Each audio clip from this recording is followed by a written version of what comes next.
Dad, Honey, what's wrong? I got in an accident. Are you okay? I don't know. Okay, did you call the police yet?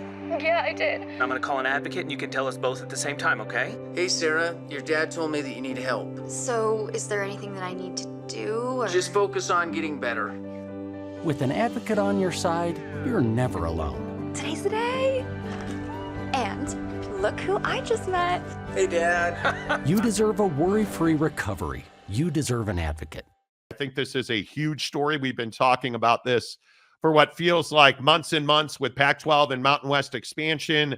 And I think it is very interesting that the Pac-12 has basically gone radio silent as they try to find themselves a new media rights distribution deal. And we have been working our sources behind the scenes here at the Monty Show, and we have a lot of good information for you this morning. I am told by sources high up in the TV industry that ESPN and Fox are having serious and substantive conversations with the Pac-12 about a TV deal that would essentially take all of the new Pac-12 sports, basketball and football, and stick and ball sports would be included in this. And every Pac-12 athletic endeavor, should a deal be struck, would be on ESPN Plus, and all football games that are in prime windows would be on ESPN2 and ESPN Plus as part of a reimagined relationship between the Pac-12 and the folks at ESPN. Fox would also be a player through FS1. No games, and I think this is really important to point out. I am told that Fox is not in a position where they would be willing to put major games in prime windows on the big Fox.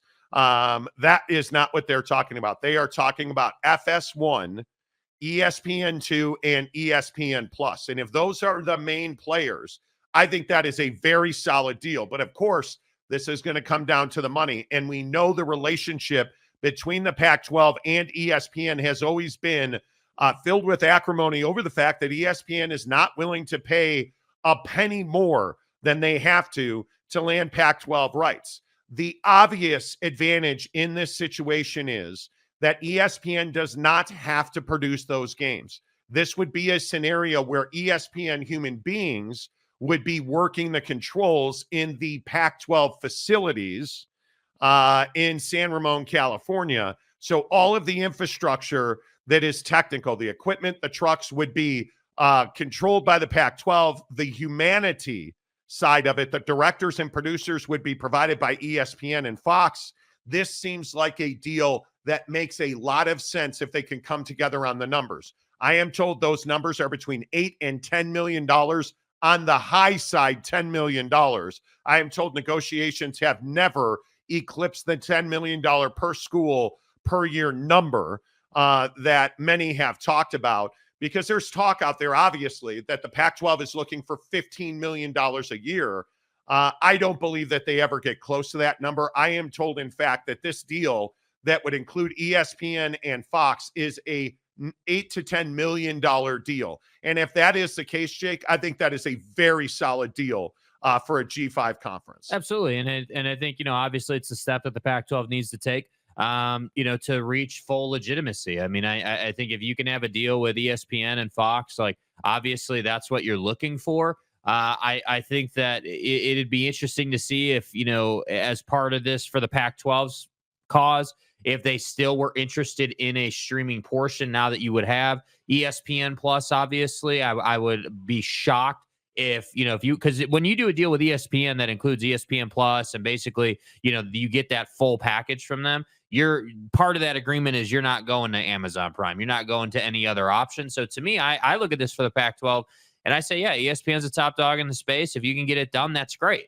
That's obviously ideal. But I think that, it's a long road, right? Like, let's say you did get 8 to 10 million. Okay, cool. That's obviously a starting point. Now from there, we would need to see, okay, what's your plan for these schools to thrive? Because that's been the question the whole time. If you're going to go into this new conference and you're going to, try to rip the Mountain West apart, and we've been through this whole thing, what was the point of it? What was the selling point for these new schools? Because like schools like Boise State, I guess you upgraded by going to the Pac-12, I guess. I mean, the Pac-12 is going to be a G5 conference, obviously. It's not going to be a power conference, if you will. So I'm still trying to understand what the upgrade is, because $3 million a year or $2 million a year or whatever it was for Boise State is not really that much of an upgrade. And I'm not really sure how you're getting more access than Right. you already had. So that's what I'm struggling with for Boise State specifically. But, well, it remains to be seen. But I do think it's good news that there's conversations with ESPN happening. Yeah, I think when you look at the situation in the Pac-12, this would be a very good deal for the Pac-12. I don't have an idea of how likely that deal is or how close that deal is. It seems like, the sources that I spoke to believe that deal could happen. It is going to be a matter of how much money is the Pac-12 willing to accept in this scenario, because I think it is very clear that the one thing that ESPN does not have right now is that late window. You have that to, I guess, a certain extent with the Big 12, but that is on the mothership, ESPN. You look at, for instance, this weekend, you get BYU and Utah in one of the biggest games of the college football season so far. That's 8:15. That is ESPN. Like, it is everything that ESPN wants in, that Pac-12 after dark, scenario. So my feeling is that you have a framework of a deal that could happen. Now you're going to have to come back to the money. And I think one of the interesting things that you have to think about here, if this deal is happening, what does this say to the Memphis, Tulane, South Florida AAC member that you were courting? Because this is not a better deal than what the AAC has. Right. It would not be, in my opinion, enough of a deal to say, hey, yeah, let's jump. I certainly do not believe that. And again, I want to make this clear. I was told that the reaffirmation of membership that those universities and every university in the AAC agreed to is a binding agreement. So I'm telling you, it'd be very difficult for AAC members to make that jump anyway. But I go back to what Dr. Ed Scott, the athletic director at Memphis, said, which was they were lowballed by the Pac-12. Mm-hmm. So I think we are all aware that the Pac-12 knows they're not getting $15 million a year. I think that is very clear. If they can get 8 to 10, that makes that a very solid option for other members to join. I think you look at the other side of the coin here. What would a deal like that mean to the Mountain West? I think it breathes life into the Mountain West, because if they had gotten, in my opinion, if they had gotten $15 million from ESPN and Fox, that would have been a death blow. But if you are $8 million to $10 million on the high side, I don't think there's any question that you're in a position where you can survive a deal like that if you're the Mountain West. And I think that gives you, it actually, in my opinion, one of my guys in TV yesterday who I was double confirming this story through was also telling me that is a real opportunity for the Mountain West to go out and negotiate off of that deal.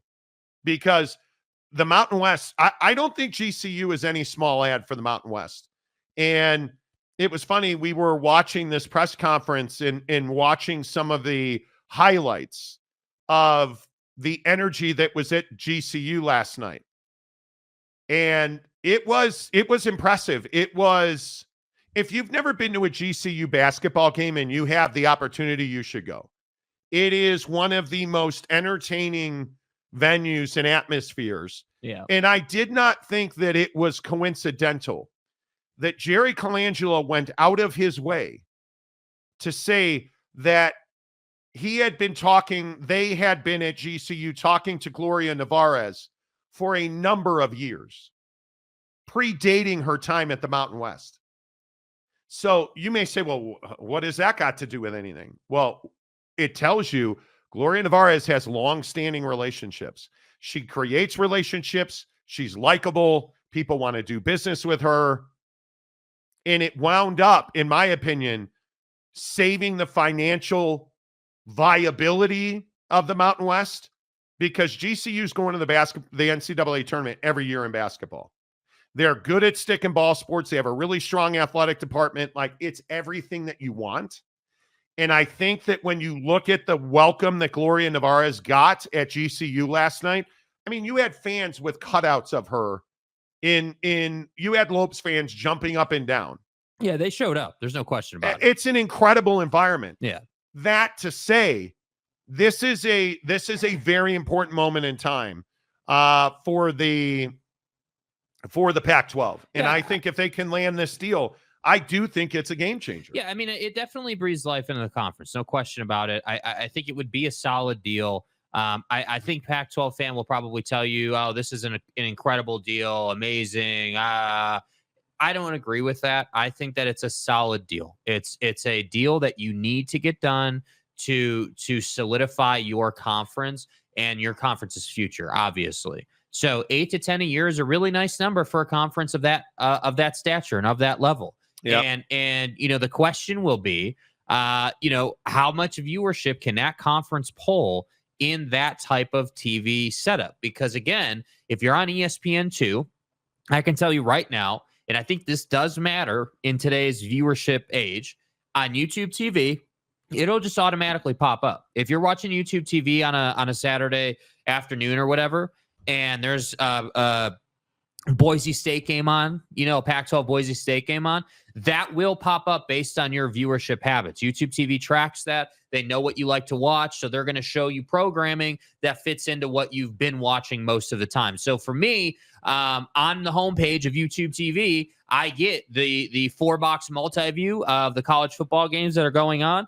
I also get a couple of different options, CBS Sports Network, ESPN2, like that all just populates for me. So for the Pac-12, that's why I think this is a good option, because most people nowadays, and I know there's still a segment of TV viewership that is cable and DirecTV and that more original feel, but I think most people are using things like YouTube TV. And if that's the case, which I believe it to be, then if you can be on ESPN2 and you can be on ESPN Plus, I think that's better for you than being on the CW or being on Prime. You know, that's definitely an improvement. All right, a little breaking news to get to before we get your comments on the Pac-12 TV deal. All of our breaking news presented by Prize Picks. Prize Picks, America's favorite daily fantasy app.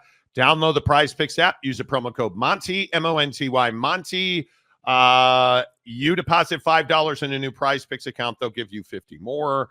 The Detroit Lions are acquiring Browns defensive end Zadarius Smith in a massive deal. It is a deal, a 2025 fifth-round pick and a 2026 sixth-round pick go to the Cleveland Browns. The Browns are giving Zadarius Smith away. Yeah. Lions get Zadarius Smith from the Browns in a 2026 seventh-round pick. This is a huge deal from the Browns. It tells you they're all in on a run to the Super Bowl. And obviously with Aiden Hutchinson going down with that gnarly broken leg a couple of weeks ago, this is a nice little bounce back ad.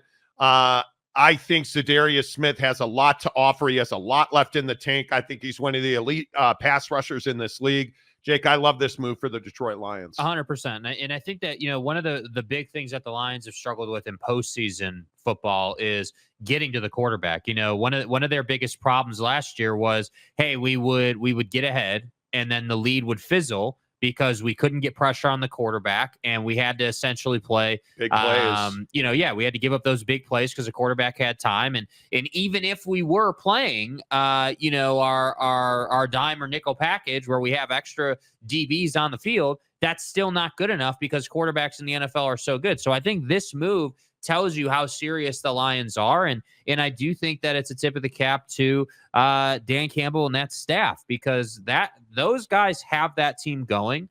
And to me, they play football in a way that it is the right way to play the game. You're physical, you run the football, like you are winning games through fundamental football. It's not just like, Patrick Mahomes is getting help from the refs and running around and that's how the Chiefs win games. No, this is, hey, we're moving guys, creating holes, we're playing defense. So I like this move a lot. Yeah, this puts Detroit in a really good spot. I mean, I think the Lions are obviously the best team in the NFC. Even without Aiden Hutchinson, I think we've seen that. I think adding Zadarius Smith from the Browns to that Detroit Lions front, makes them even more formidable. Yeah. He's not Aiden Hutchinson, but nobody's Aiden Hutchinson. And I think when you look at what this does for the Lions, I do think this puts them in the mix. Now, I think this puts them head and shoulders above anybody else in the NFC. I think the NFC West is so weak. And I think that the 49ers have so many injury issues. I don't even know now that there really is a 1A, 1B. I think this makes the Detroit Lions the Super Bowl favorites in the NFC.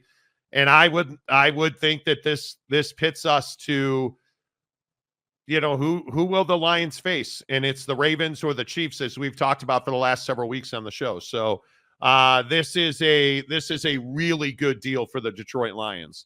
And I feel like they gave up pretty much nothing to get him. Yeah. So the Detroit Lions acquires Azarius Smith this morning, according to Adam Schefter at ESPN, from the Cleveland Browns.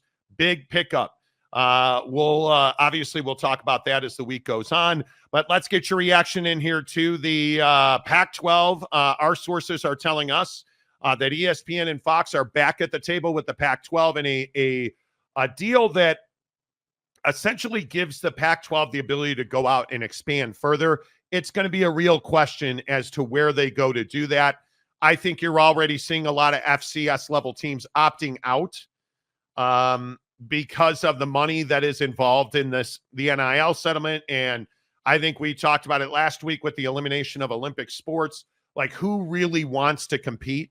And if you are a university like Sacramento State, who is, it basically outwardly and blatantly begging for membership in the Pac-12. Mm-hmm. Is that good for the Pac-12? I don't think that that's where you can go. I also think if you get a Fox and ESPN Plus deal, and again, our sources are telling us in TV that ESPN and Fox and the Pac-12 have talked about a scenario where you would have Pac-12 games, including football, basketball, stick and ball sports as well, women's and men's basketball. You would have that on ESPN2, ESPN Plus, and FS1. This is not a deal for the big Fox. That makes all the sense in the world because during football season and during basketball season, Fox no longer needs the basketball inventory, but I think wants to be able to pull that one big game. Let's say San Diego State and Boise State are, the two best teams in the conference, and you're playing a game in February that could determine that. Well, sure, you want to have that. And if you're ESPN, you want to have the ability to put a Pac-12 conference championship game in championship week, which they run every single March. So this deal makes a lot of sense. That's why I feel pretty good about saying I'd be surprised if this deal has financial legs if it doesn't get done. Mm-hmm. And I want to make this clear. I don't have a sense of how close it is. I'm not saying this deal's happening tomorrow or a year from tomorrow.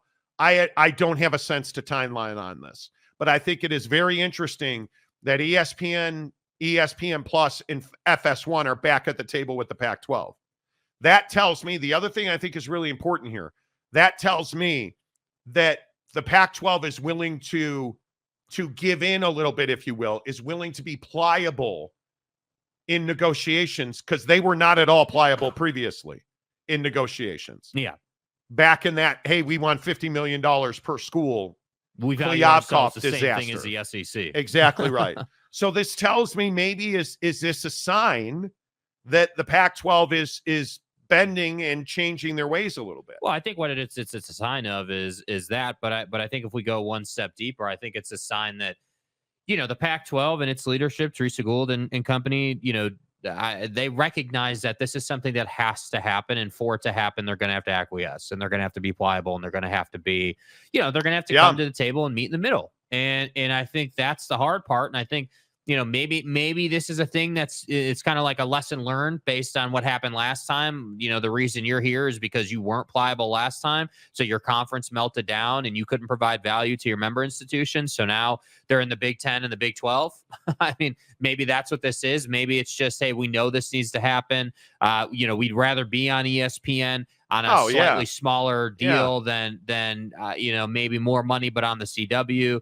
So I just think that I think that the Pac-12, they're trying to find the best way to be seen by the most people. And again, I still maintain, let's say this deal did get done and this was all laid out. Only then can you start to talk about how are we actually going to become profitable. Because even if you do this deal, I don't think these schools are profitable off this amount of money. No, and the biggest issue will again be, will the Pac-12 be competitive in basketball? Will you put half of your league starting in 2026? Will you put half of your league in the NCAA tournament? Because that's all that matters. You've got to be able to have a league that not only gets into the tournament, but can win tournament games. Gonzaga absolutely does that for you. They've shown that, and I don't think that changes. Can you win tournament games? And can you put half your league into the tournament? I think that's a huge question mark with this group of universities. Boise State's not a basketball school. San Diego State, as much as they have not been, they're not a football school. That's a basketball school right now. You look at the basketball brand, and I think, again, to the point about, is the Pac-12 changing? I think that this is, and I don't want to make too much out of this, but I think this is an indication that the Pac-12 is evolving and changing the way they do business. And I may be reading too much into this, but you're courting basketball brands. You're bringing in broadcast partners and media rights partners that are basketball heavy, who can help you grow your footprint and your reach in basketball. I think one of the bigger questions here is the Pac-12 better off on ESPN Plus or Amazon Prime Sports as a streaming partner? I think this is a huge question. Think about you as somebody that watches sports. Where are you more likely to go for sports streaming? Amazon Prime Sports or ESPN Plus? I'll be honest with you. For me, it's ESPN Plus. It's on my phone. It's on my iPad. It's on my TV. It's everywhere I am. I can get whatever is streaming on ESPN Plus. And if you're Kevin, the great basketball or football prospect, and you live in North Carolina, but you're going to go to the Pac-12 to play football or basketball, and mom and grandma and all your high school friends want to watch you, they can all get ESPN Plus. It's more affordable and it's more readily available to you on your phone. To me, that's why this is showing that the Pac-12 has an understanding more now than ever of who they are and where they are. And if you're a fan of the Pac-12, I think this deal with ESPN and FS1, if it comes to fruition, I think this is a very good day, because I also think it's a day that shows you the Pac-12 is evolving as a business operator. And I've never been comfortable saying that about the Pac-12 conference. But if they are back at the table with ESPN, it tells me that they have added humility, that they have come off of this, we're the SEC, give us $50 million per school per year. Yeah. And if that's the case, sky's the limit for this conference. Well, I think, it's funny, in this conversation between Amazon Prime Sports and ESPN Plus is interesting because, you can do all the same things on Amazon Prime Sports that you can do on ESPN Plus. But the key difference is that ESPN Plus is known as, hey, this is a sports thing, all right? Like, we as people think, oh, something's streaming, or I'm on the go, I'm at Costco doing my shopping, where should I go? Well, I'm not thinking Amazon Prime Sports isn't my first thought. Now, Thursday Night Football, my first thought, Amazon Prime Sports, right? But generally speaking, that's where I think the Pac-12, to your point, it is saying, like, hey, we need to be somewhere where we're going to be found as much as possible. And that's Amazon Prime Sports' biggest, fault right now, or biggest hurdle. Yeah, you're not top of mind. You're not top of mind. And I think reputationally speaking, Amazon is still known as a online store where you can buy things, not a distributor of sports content. I don't know about that. I think when I think about sports, you're right. I don't think about Amazon. But Amazon hasn't branded themselves as your go-to for sports. Right. The NBA, the NFL can absolutely change that. Does a Pac-12 conference deal change that? No, I don't think it does. And I think this goes back to what you said the other week about President Cossey at Washington. Mm-hmm. She was right.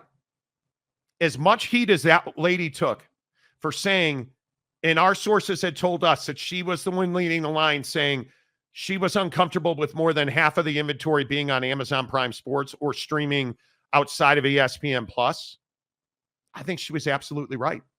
I think that one of the things that is so clear is Anna Marie Cossey, the president at Washington, who's retiring, by the way, was never going to take a deal because the Pac-12 just simply needed a deal. She was going to do what was right for the University of Washington. And I think she absolutely, this vindicates her and takes away the villain tag that so many Pac-12 fans had put on President Cauce at Washington because of her alleged refusal to do a full-on streaming deal. Well, I think too, like, people making her out to be a villain in that situation was just short-sighted. My thing at the time was that I just felt like, yeah, you can't be a 50% stream league. Like, that's not where folks are at, like consumers are at with watching sports at that time. But their bigger issue was how they viewed themselves. You wouldn't have to be talking about being a 50% stream league if you were willing to take 30 a year.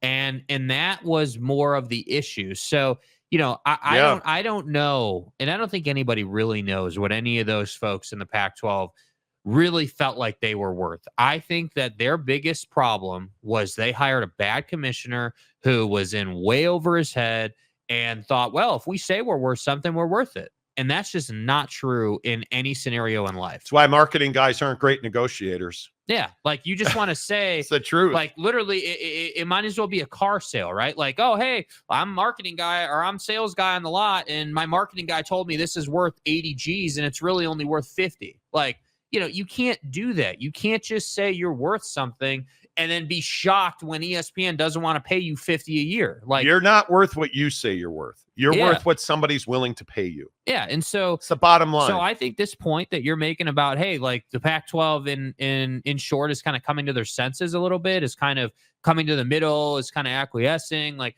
I think, I think that's spot on. I don't know what else it would be. I mean, they're clearly identifying, hey, the CW and Amazon Prime, that combination, while maybe it would pay us slightly more, maybe you'd get $2 million more a year per school out of them. Yeah. You're not getting the viewership out of those two platforms that you would at 8 to 10 a year out of ESPN2, ESPN Plus, Fox, FS1, Fox Sports 1, and the rest of it. So to me, I think this is smart out of the Pac-12, but I would caution Pac-12 supporter and fan to understand that, okay, even if this deal gets done, you're then going to have to talk about how else you're going to make money, because that's where the real fight starts. Because I think, and I know everybody loses their mind when I say this, you've got to build a basketball brand. It's why the ACC and the Big 12 are viable conferences, because they're not viable on the level of the Big 10 and the SEC in football, but they are far more viable than far more viable than the Big 10. The SEC is actually doing good things in basketball, but the ACC and the Big 12 are by far the two best basketball leagues in the country. Right. And we can sit here and we can argue back and forth about who's the better conference. And maybe Cooper Flagg's going to have a say about that. But I think you look at what is making the Big 12 and the ACC viable financially, it's basketball. And if you are the Mountain West with GCU last night, if you are the Pac-12 with with Gonzaga in 2026, dude. By the way, quick sidebar. I don't know if anyone saw this. Gonzaga was playing Baylor. Oh my God. And the body, and I don't know what dude's name is. I'd have to go and look up the Baylor player. The absolute body that Baylor caught on Gonzaga is crazy. And did you see the final score of that game? Bro, I was looking at this, and that dunk was like the only positive situation for Baylor the whole night. But what's funny, and I think this kind of alludes to your point, what's funny is, what's anyone talking about out of that game? Not that Gonzaga put up 100 points on Baylor, who is eighth in the country. Not that Gonzaga put up 101. No. That VJ Edgecombe dunked on Mark Few's kid. We want to talk about Mark Few's kid and that dunk, which I agree was one of the best dunks I've seen in a while. Yeah. But this is my point. This is my point about the Pac-12 and your point. The Pac-12 has to turn themselves into a brand that people know as basketball and football, not just a bunch of football schools that happen to have a basketball court on campus. That's the difference. Yep. All right. Let's get your thoughts in here. Again, let me just reset the floor for you. Obviously, we have big breaking news in the NFL. The Detroit Lions are acquiring Browns defensive end Zadarius Smith for pick swaps, essentially, and the Detroit Lions will cover the remaining $605,000 of Zadarius Smith's contract. Big move for them. I think that's a huge story this morning in the NFL. I think that solidifies the Detroit Lions as a Super Bowl contender, the Super Bowl contender in the NFC. Obviously, we have breaking news this morning. Sources telling us that the Pac-12 is back at the table with ESPN and Fox. The structure of this deal, as our sources have told us, is that ESPN will put Pac-12 programming, essentially building a Pac-12 After Dark platform, if you will, on ESPN2 and ESPN Plus. The biggest late game window game will be on ESPN2. FS1 will be involved as well on a secondary level in football as one of the primary distributors in basketball. I am also told that ESPN Plus will be the home for just about every other sport in the Pac-12. This deal includes stick and ball sports. I'm told softball and baseball are a big part of that, which is huge because we saw, again, Title IX and the elimination of scholarships and roster spots across the sports landscape.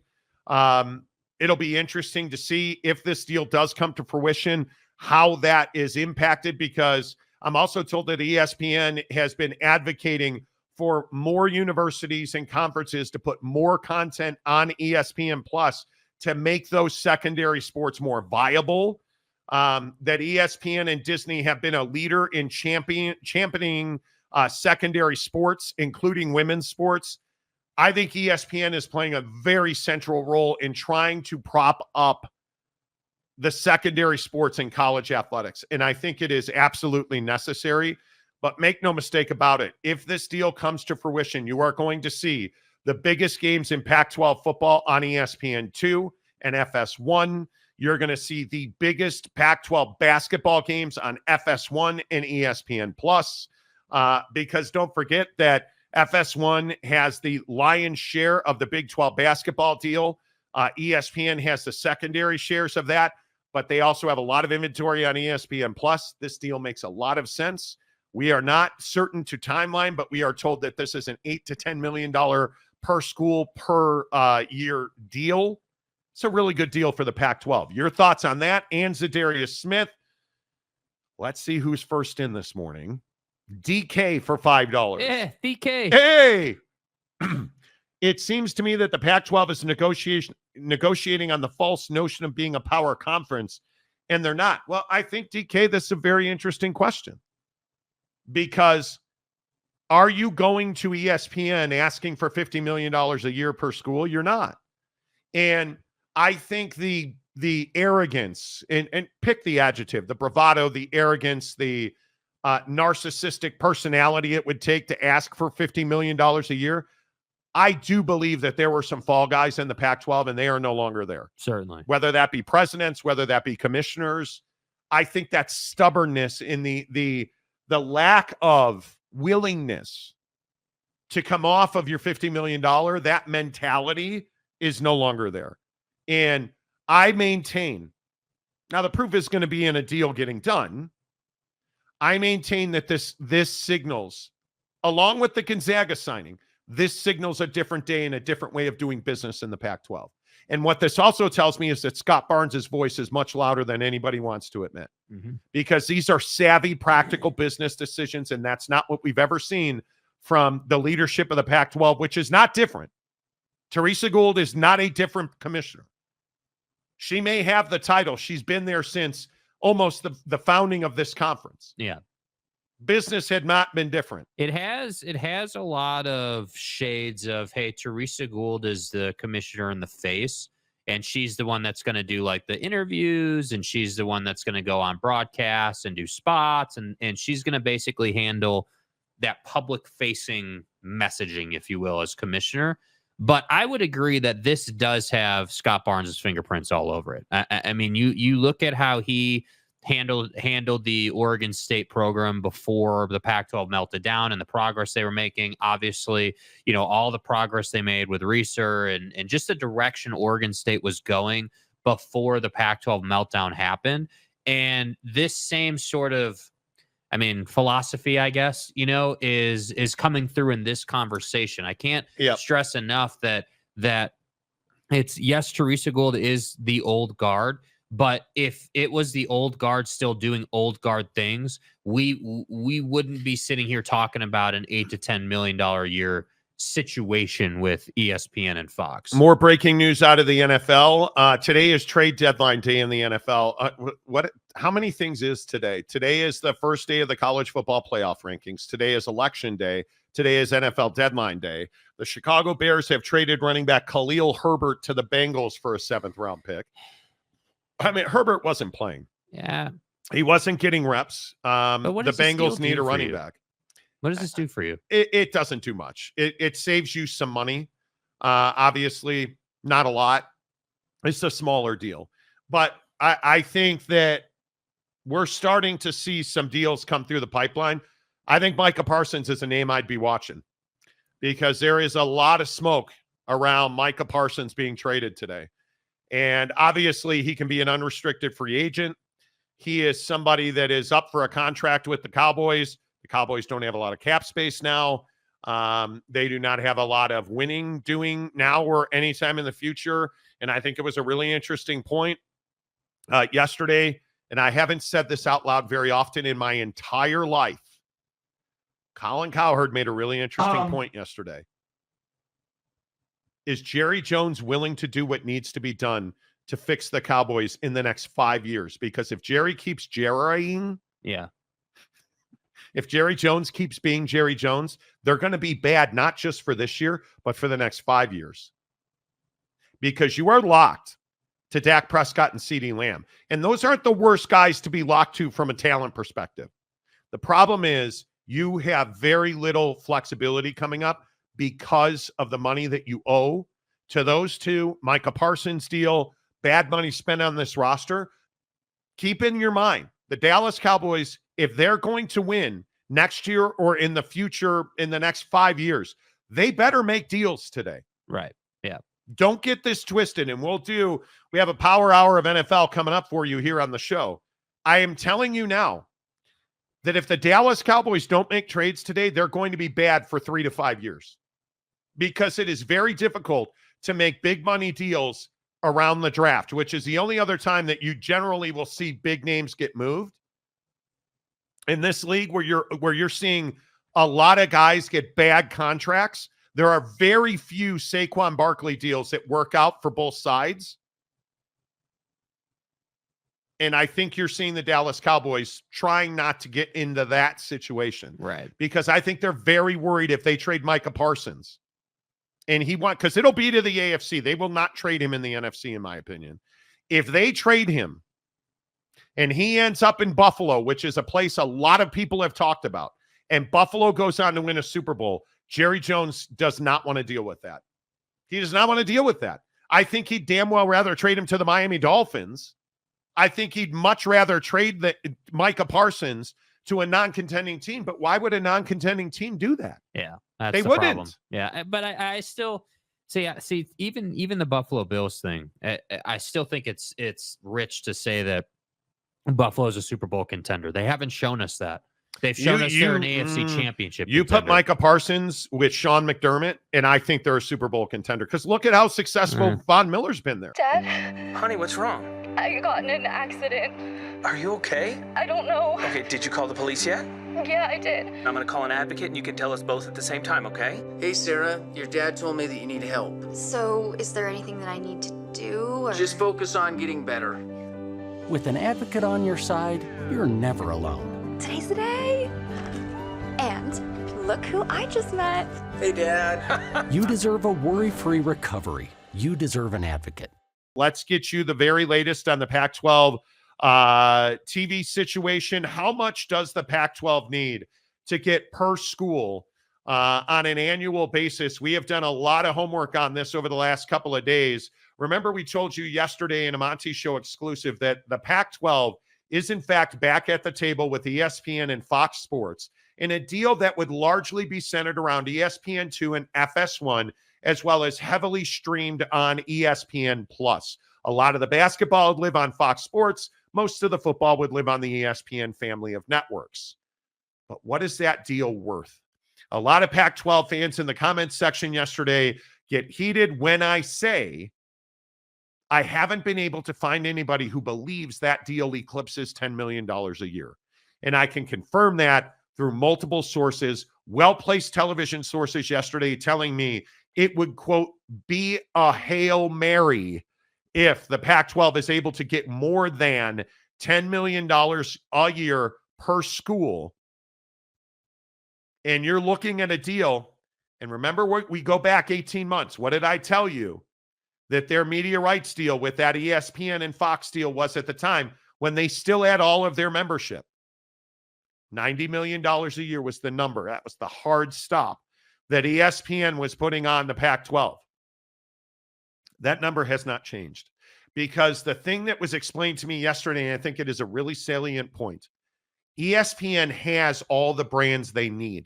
They're not buying brands. They're buying time zones, and they are buying windows, late windows. That's what you're getting in the Pac-12. But at what cost? In my opinion, I think that cost is $10 million per year per school. I think that's why it is so vitally important that the Pac-12 get to a place where they're not just at 8 teams. They have got to be at 10 teams.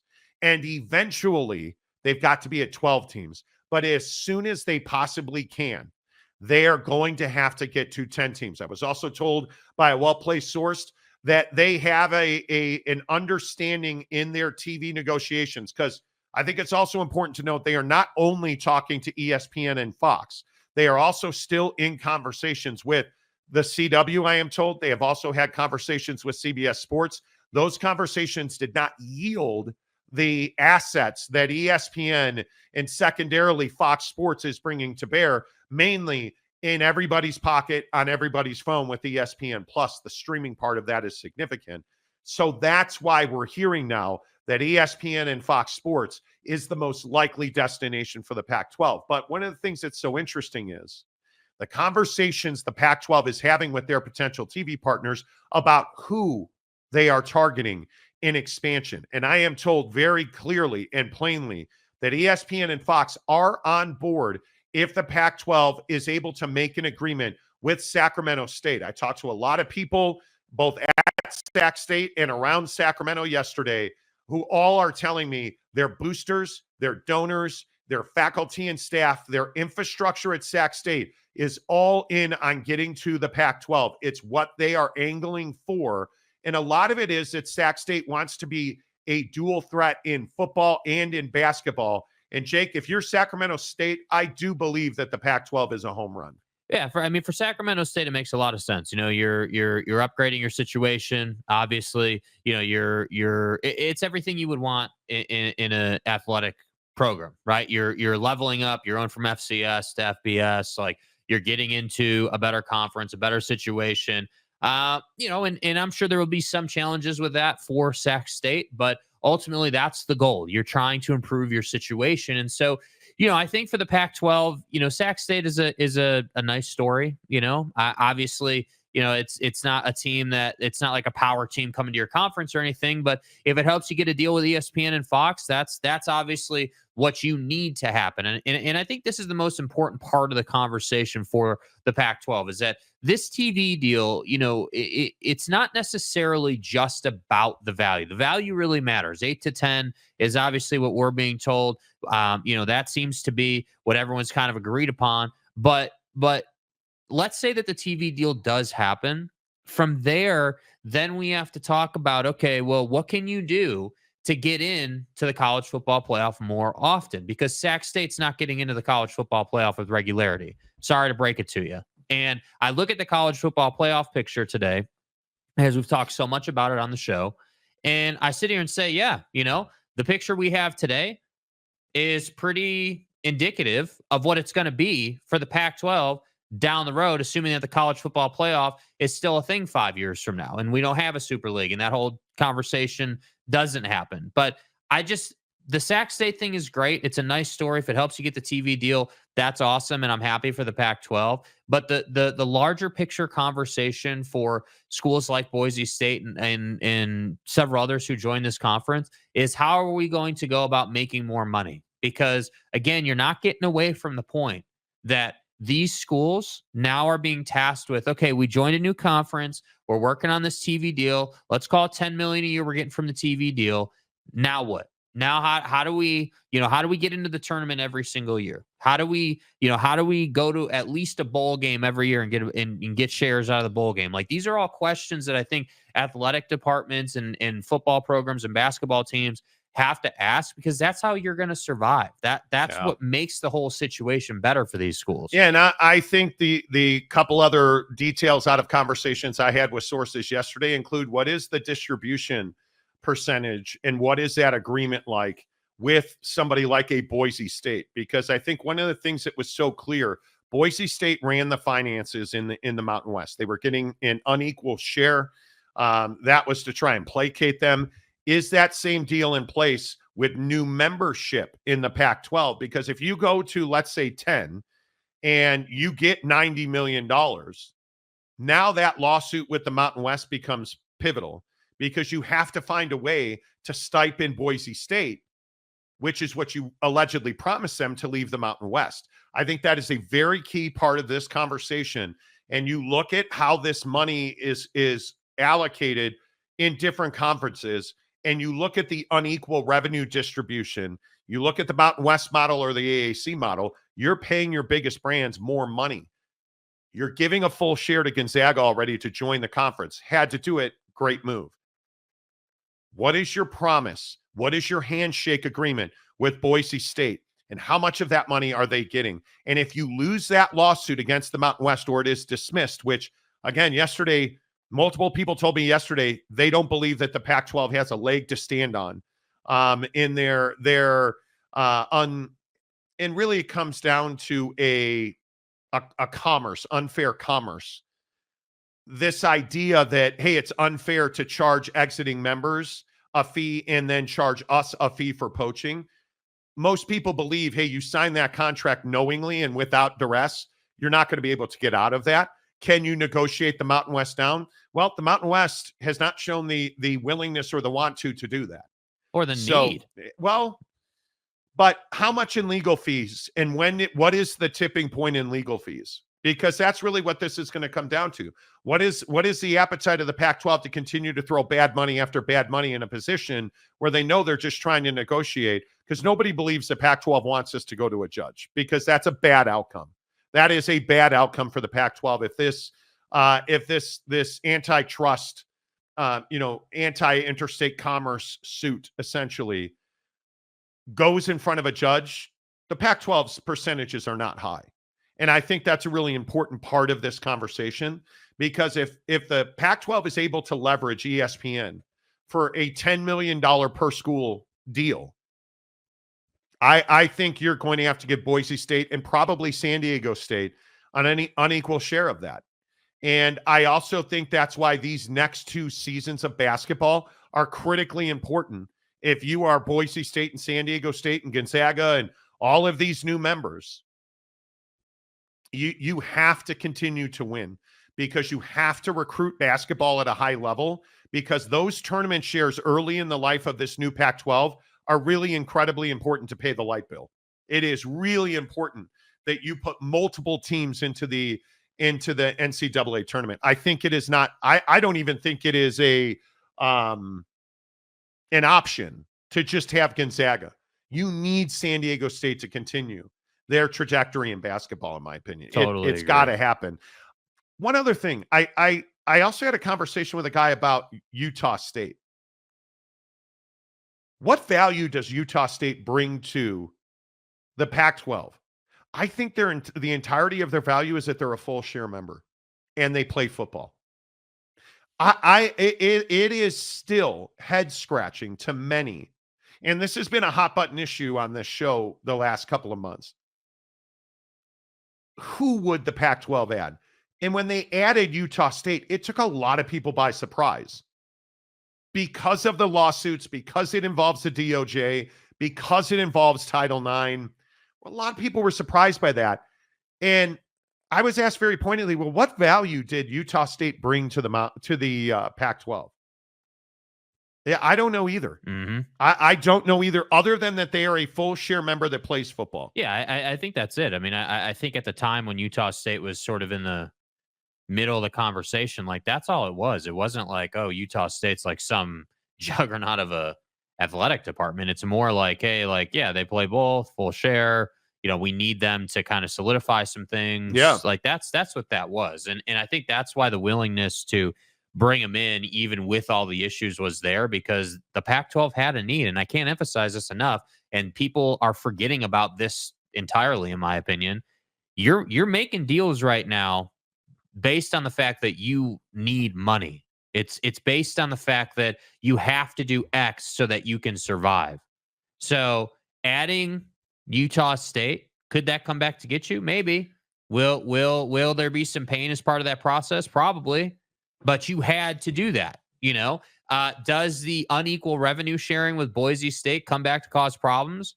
Maybe, but you had to do that to put a conference back together. So that's what I'm saying. There's a lot of these steps that have been taken that you had to do as part of your path back to being a conference. But I'm just curious, will some of these come back up down the line after a TV deal is done and after you've played a season and all that? Because I do think that's a factor. Yeah, and this is also why the GCU win for the Mountain West was so critically important. I think it's why the Gonzaga win for the Pac-12 and I think was incredibly important. But you have to remember, and I think people forget this part, the tournament shares do not move with the teams. They stay in the conference. And it's again why I will continue to tell you, basketball is incredibly important. It is the powerhouse and the financial revenue generator in the Big 12 and the ACC right now, and it needs to be that for both of these conferences. And obviously, in the Pac-12, you cause significant damage to the Mountain West financially. There is no doubt about that. That's why this lawsuit and the what I am told is the specific language in the contract between the Pac-12 and the Mountain West that included those poaching fees, the specific language that they wrote into that deal to protect themselves in the Mountain West, it's bulletproof. It is going to be really hard for the Pac-12 to win that case in front of a judge, and it's pulling a negotiating lever. Let's get into mediation. Let's talk about how we can pay you less poaching fees. That's why the Pac-12 filed that lawsuit. Mm-hmm. It's no different than where Florida State and Clemson are with the ACC right now. They don't want that in front of a judge. They want negotiations. Yeah, it's become common practice. Oh, we don't like what we did. We're going to sue you, and hopefully we can get some, hopefully we can get something. No doubt. Oak State James for $5. If Sac State can get into the Pac-12, bro, you said this exact same thing yesterday. You just paid us $5 to make the exact same comment you made yesterday, and the exact same comment we told you about weeks ago. This is cool. It's not a big deal. It is not a big deal. And frankly, Sac State they have the hearts and the minds of Sacramento. So they could play their games at the old baseball stadium that was never built next to Arco Arena, and people would go and watch them play basketball. It is significant because Vivek Ranadive, the owner of the Kings, has said that he will give them the building rent-free. That's cool. And it does not make them much more attractive to future recruits. It does not. What makes Sacramento State, what would make them more attractive is they'd be in an FBS conference. That's what would the arena you play basketball in. I don't care what anybody says. Grand Canyon's arena is far more attractive than playing it at Golden One Center in Sacramento. It's the reality of it. Like when you're a college kid, you want a college environment. Yeah. Golden One Center in Sacramento does not give you a college environment. And playing in places like Cameron Indoor, the Dean Dome comes to mind, GCU's arena, playing at the Pit, like all these great basketball venues, Madison Square Garden. Those are great basketball venues for college kids. Well, Monty, what do you mean? It's Madison. It's the Knicks professional building. Why is that any better than the Kings building? Oh, I don't know, because it's Madison Square Garden and it has a storied tradition, and like they've been doing that for years. Like there's a again, a tradition. Yeah, I don't know. It is to me. Yeah. Anyway, let's get some of your comments in here. How much money do you think the Pac-12 needs to get per year in the comments section? I think it's got to be 10. If it's 7, 8, 9, you're going to have a really difficult time, in my opinion. It's got to be 10. And I just have not been able to find somebody to tell me that it's more than 10. I was told yesterday they haven't even talked about more than 10. And the problem, again, is this cart before the horse thing. It's the if you, then we conversation. Right. Which is a tough spot to be in. Yeah. It's a tough spot to be in. Charles, how is Gonzaga going to be successful each year? What do you mean? Yeah, what is that? I don't know what that means. Gonzaga also struck a deal with SWX that broadcasts their games all over the Northwest. I was in here yesterday and did not see any Pac-12 supporters get mad over what Monty said. Are you out of your mind? Go read the comment section from yesterday. You should pay attention. Welcome to the nightmare. 10 million would be a nice round number for each Pac-12 team. It would. Yeah. It would. It is. Yeah, I feel like that's one of those numbers where it's like, that's probably top of the mountain, but also like from a publicity standpoint, it's a nice, like, hey, we got 10 mil a year per school. Yeah, I think 10 million is a huge. Yeah, and hopefully we can build on that and we can bring value, and our next time around we can bump that up to 11 or 12. Yep. Salty Virginia Peanuts. The Mountain West has a rock solid case. They will not let it go nor compromise. No need to do so. Yeah, I don't think you would negotiate that deal down. That's my opinion. I don't think there is. Why would you? Yeah, I just don't. That's kind of my point with the Mountain West is I don't. I just don't see a need for them to compromise on any level. You signed an agreement. You did exactly what the agreement had written into it. Like you poached schools, and now you don't want to pay the fee. The Mountain West has them. Yeah. And I just again, and I agree with you. Hey, legal fees always matter, and how much are we willing to put in?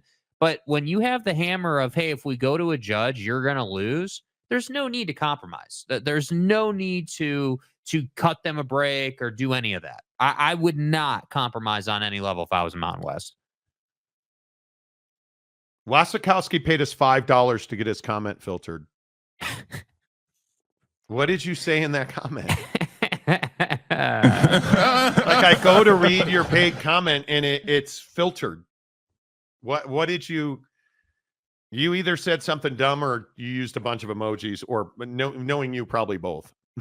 Probably both. And Jay McClenahan had his. You guys, I don't know what the filter, what's going on with the filtered comments today, because there is a ton of them. Yeah. We're not talking politics today. We're not. That's not what we do. It's so I appreciate all the comments, and different show, man. Charles, ESPN loves them some Gonzaga. The night TV slot. Name me a better team out west basketball wise to fill that slot consistently. So you really think that Gonzaga is a team that everybody watches? I would not agree with that. I think that they're a good basketball program for sure, but it's Spokane, Washington. Yeah, I think Duke is ESPN's sweetheart. I would agree with that. I think Cooper Flag and Duke and that whole situation happening there. I would agree with that. Exactly what ESPN wants. 100% I would agree with that. I think if you look at the if you look at the you look at the hierarchy of basketball in this country, games in Spokane with Gonzaga are not it. It's what if it was what everybody wanted, then why do you not have an ESPN deal? Why are you a regional team? Why are you, if you're everybody's darling, why did you choose the Pac-12 over the Big 12? How many people even knew Gonzaga was playing Baylor the other night? I don't think many.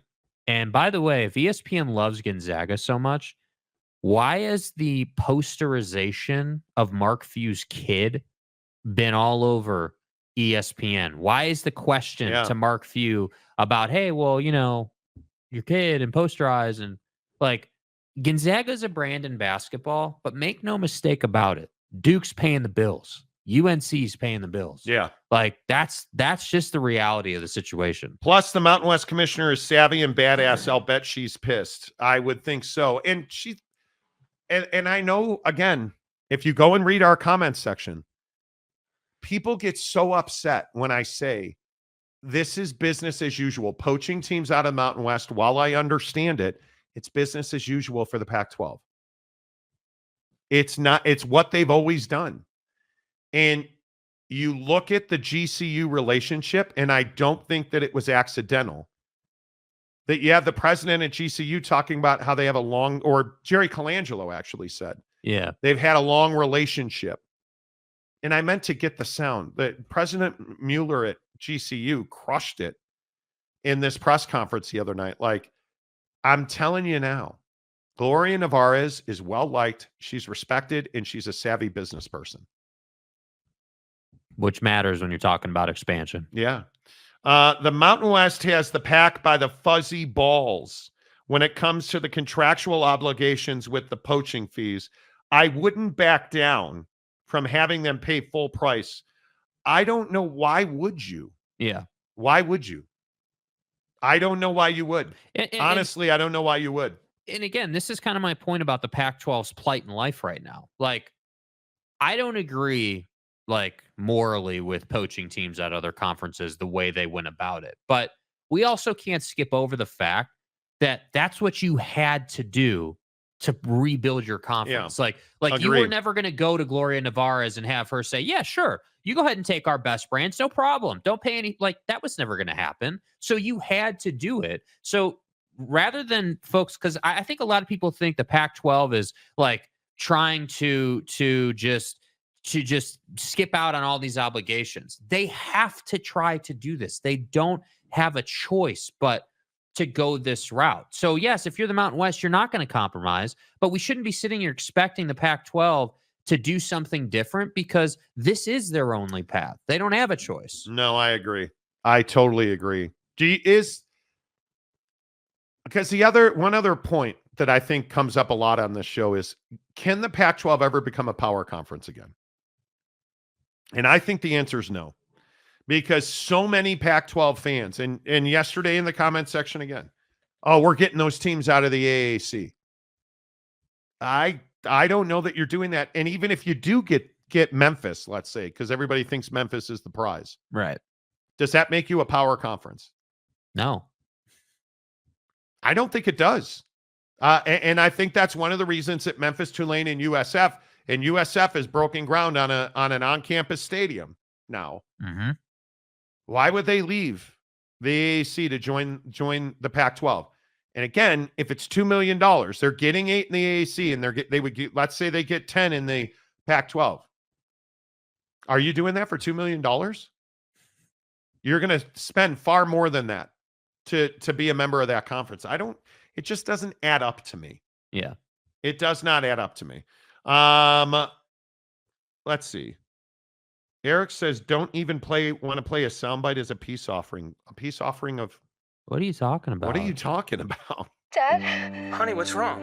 I got in an accident. Are you okay? I don't know. Okay, did you call the police yet?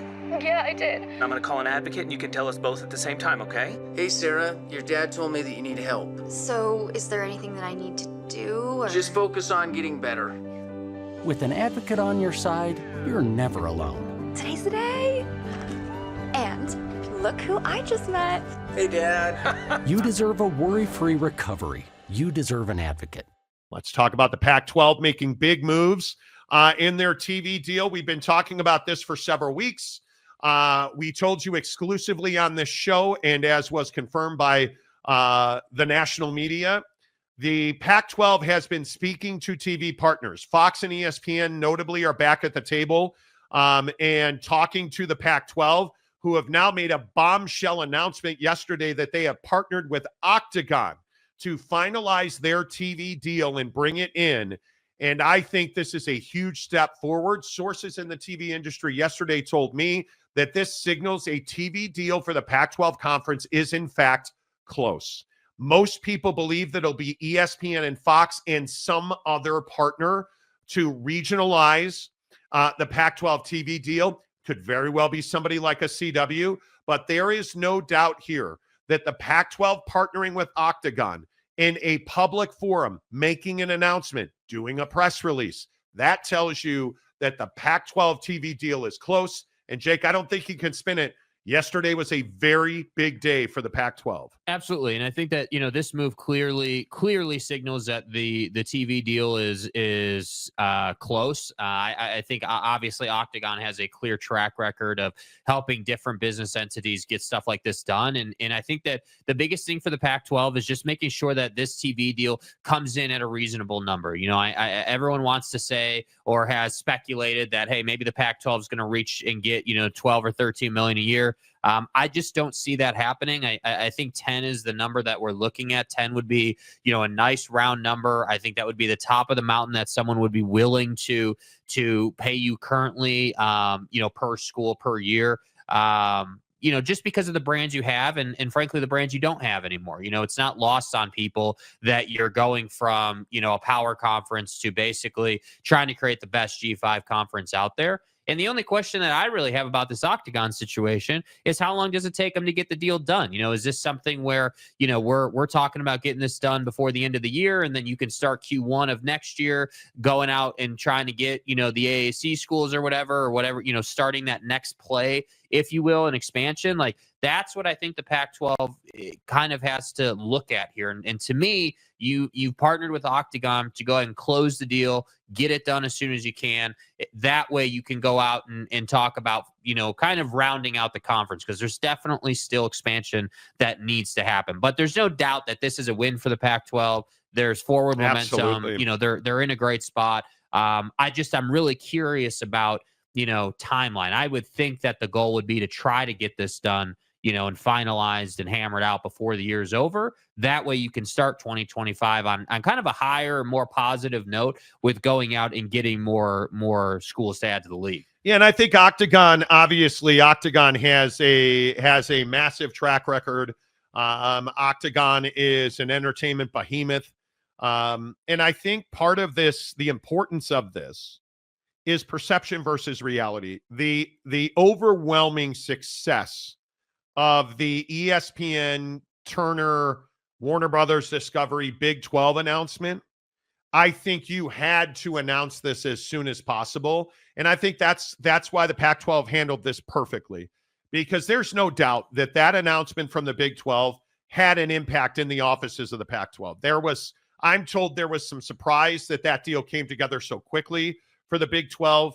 That they were able to get an agreement in place with ESPN and Warner Brothers Discovery that essentially boils down to a licensing agreement between ESPN and the Big 12 to allow ESPN to give their content to Turner at TNT, Warner Brothers Discovery to put Big 12 basketball and football games on TNT. I think this is the absolute necessary next step. I was talking to several people in TV yesterday who believe the necessary number is $10 million a year. The Pac-12, I think, is likely to get a deal that's at $10 million a year. 12 or 15, I'm with you. I just have talked to too many people that say you just don't have the value to deliver that. Right. And I think had they gotten UNLV and the Las Vegas market, which I think was just so critical to survival of the Mountain West, I think then you'd be looking at something more than $10 million. I think the problem for the Pac-12 is you have great football brands that play in small markets, and delivering the value required to get more than $80 million a year is going to be very difficult. And then on top of that, you're going to have a deal that is a quid pro quo. Okay, you do this, I'll do that. Right.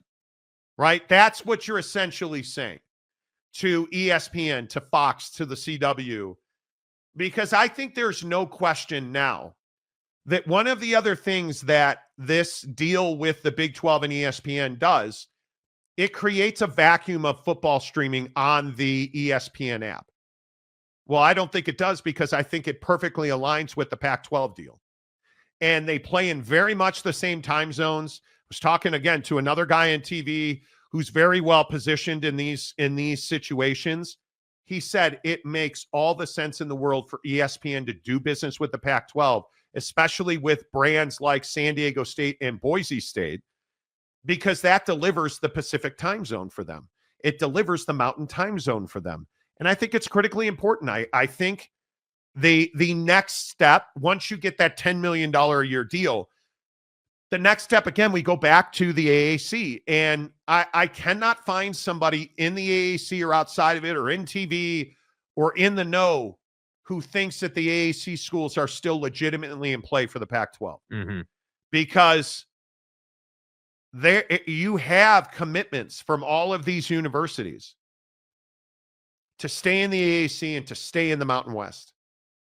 And I just don't know how you break those agreements, because, again, as we've reported on this show, I am told the agreement in the AAC is binding.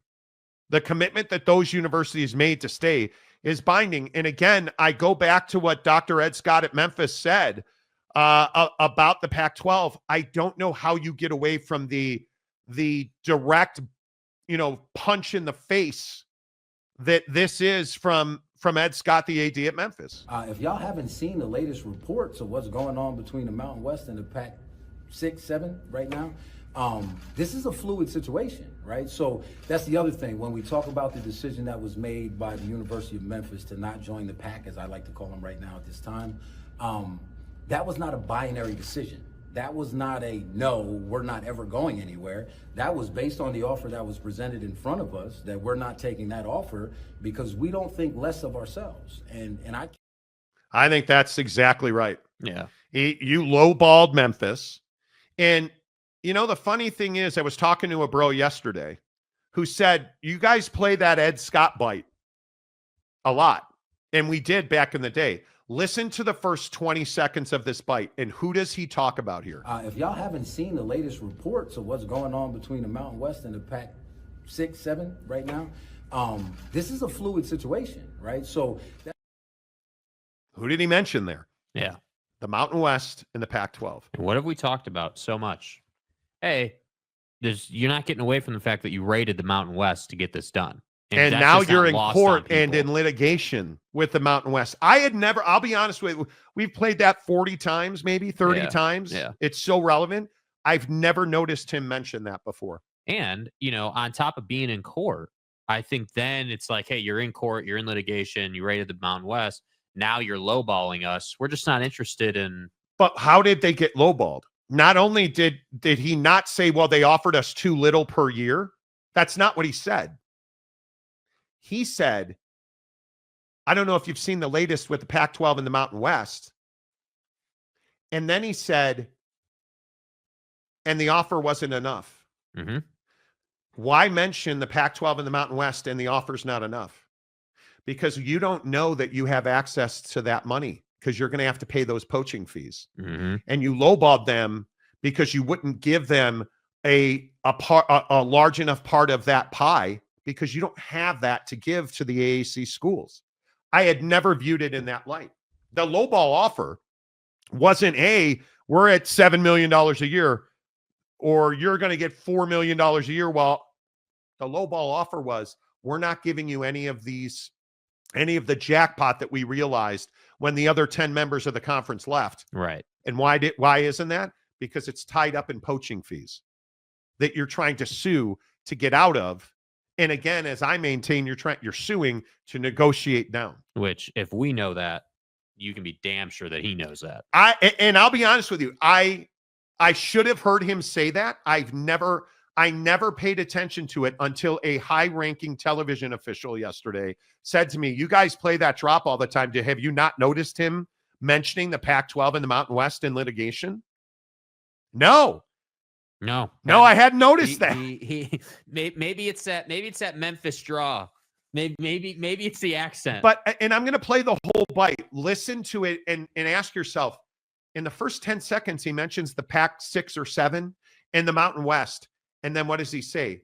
He essentially says they lowballed us. If y'all haven't seen the latest reports of what's going on between the Mountain West and the Pac 6, 7 right now, this is a fluid situation, right? So that's the other thing. When we talk about the decision that was made by the University of Memphis to not join the Pac, as I like to call them right now at this time, that was not a binary decision. That was not a no, we're not ever going anywhere. That was based on the offer that was presented in front of us, that we're not taking that offer because we don't think less of ourselves. And I came here for a reason. You heard me in the press conference. You've heard me in any interview I've done. I'm bullish on Memphis's future. And so I think sometimes we get enamored by the new and we want to take a bad deal. And that deal was not a good deal for the University of Memphis. It certainly wasn't a good deal for our athletic department. And most importantly, it was a really, really bad deal for our Olympic sports. I think that's exactly right. I mean, that might be, dude deserves a lot of credit for saying what he needed to say, but saying it in a way that wasn't. He said the quiet part out loud without saying the quiet part. And it just, I mean, I can't emphasize enough how much that flew under the radar, man. Like, and maybe we just missed that, but I didn't see a lot of people talking about that at all. I think it is wild to me. Like, he knows what he's doing. Yeah, it is wild to me that you have a group of universities that are so good in football. Yeah. And I don't think any of us question that the Pac-12 is a strong football league, right? But they're not good at business, which is why they brought in Octagon. Yeah. I think it's a game changer. And I know you guys will say, well, we've never heard of Octagon, Marty. I'm telling you, Octagon's a power player. It's no different than Endeavor. Octagon and Endeavor are competitors, and they're both damn good at what they do. Mm-hmm. I think this signals that Octagon and the Pac-12 and the TV partners are ready to put pen to paper and make a deal. I think I was told yesterday that, again, it's going to be very difficult for them to achieve something more than $80 million a year, which is $10 million per school. And there's real concern from TV sources that I spoke to about this Pac-12 conference as a basketball conference. And I think all of that adds up to, I think ESPN's a great partner for the Pac-12 because it gives them a later window and it replenishes their Big 12 inventory. I think it makes all the sense in the world. Yeah. And I think that's why Octagon is so publicly involved now, because I think the deal's close. Yeah. At least that's what I was told by sources yesterday. And then you add this Ed Scott thing into it. I think it's going to be fascinating to watch this litigation. And does the Pac-12 go back after the AAC members? And how does the litigation change once the TV deal is done? How does that change, how the Pac-12, views the litigation and what they want out of the litigation? Yeah. And, once you have a TV deal, does your willingness go up to pay the poaching fee? Do you just want to settle that and be done with that and kind of allow everyone to move forward? Or you know what I mean? So I just think there's a lot of questions about philosophy and how leadership in the Pac-12, the Scott Barneses of the world, Teresa Gould, how these folks are looking at the situation, because you can't stay in litigation forever, man. You can't, your conference needs to be that profitability number, not revenue, but profitability is going to decide if this conference is going to be able to survive long-term. And that's huge. And funny enough, one of my TV guys is listening to us talk about this right now. And he sent me this story about Comcast. I don't know how many people saw this. Comcast spins off MSNBC, CNBC, and USA as part of a new entity that they will create. Those three members make $7 billion a year in revenue, while Bravo, Peacock, and NBC Broadcast Network and its parties will remain with the parent company. So in the world of streaming, you're like, well, why do we give a crap about Bravo? Well, because if you look at what Bravo, NBC, and Peacock represent, what is that? That is the power streaming arm of NBC. And NBC has made one thing very clear with their streaming platform. We're going after sports. So I think we continue to see the TV game evolve, right? We continue to follow the money, restructure our business models. I don't know, like DirecTV. What has DirecTV done? DirecTV has pivoted from, hey, I need you to put a dish on the side of your house, to, hey, look at our streaming service. It is available on all your mobile devices and television. Finally. And you look at ESPN's pivot 5 years ago. What are they going to do next fall? They're going to roll out direct to consumer. You don't ever have to have cable again. So you look at the way these major money makers and revenue generators that pay college conferences like the Pac-12 are operating. They are spinning all of this stuff into, we're creating streaming behemoths that make a lot of money so that we can have the best sports in the business. Because that's really what this is about. And Google the other day, I don't know how many people saw the other week, rather, restructuring their streaming priorities for YouTube TV so that you can now get every major sports package, MLB Home Plate, Sunday Ticket, NBA League Pass, NHL Center Ice, all of it will be available on YouTube TV. Everybody's all in on sports. Why do you think Netflix did the Tyson fight the other night? 100 million views. A wild amount of people watched that fight. Well, tried to watch that fight. Thank you. Tried to watch that fight. fight. You know, I mean, it's, you know. This is all of this to say the Pac-12 is in the exact right position here. I think finally we can say, and I know it's crazy, finally we can say the Pac-12 is doing it the right way. Because if they had continued, and from what I understand, what they did is they had their executive committee talking to Fox, ESPN, different TV outlets, different TV entities. Yeah. And I think the message was clear. We're not going to get the deal we want. Let's bring this thing home. Let's go to Octagon. Because let's stop asking for $1 million when we're worth, $50. Like, let's get it back in alignment. Because if you go back, let's rewind the clocks. Yeah. If you go back to when the Big 12 got their TV deal, who got that TV deal done? The Big 12, their executive committee, and other parties, right? So now you're looking at Bowlesby handing it over to Brett Yormark, and Brett Yormark has only grown their media footprint. And who are they partnered with? They're partnered with Endeavor. Yeah. So you look at the Pac-12, and this is one thing that gives me hope about the Pac-12, because up until yesterday, it had been business as usual. George Kliavkoff's putting the hammer down. Business as usual. Until yesterday when they brought in Octagon. You cannot continue to do the same thing and expect a different result. We're getting somewhere. If you want a different result, you got to do something different. And that was going to Octagon. And I think it is exactly the right move. They're doing the right things. Yeah. And they are lined out now to get a TV deal. If you do this, we'll pay that.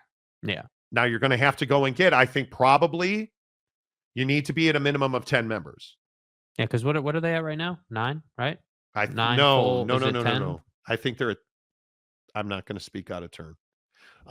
Because I think they're at 9 members. Yeah, I believe they're at 9 members. I am pretty certain. Pac-12. I think that's the next thing. Yeah. Is well, that that's you why have this is so important. You have to get more membership.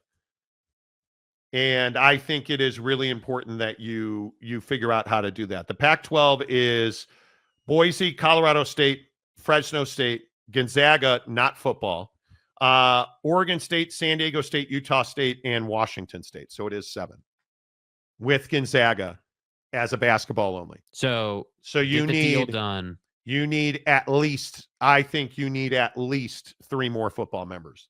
Full share. Football members. Yeah. Now, obviously, to be a conference, you got to have 8 full share members. But I to would assume thrive, I would agree. I think you probably need 3 more. 10 full share football members. Yeah.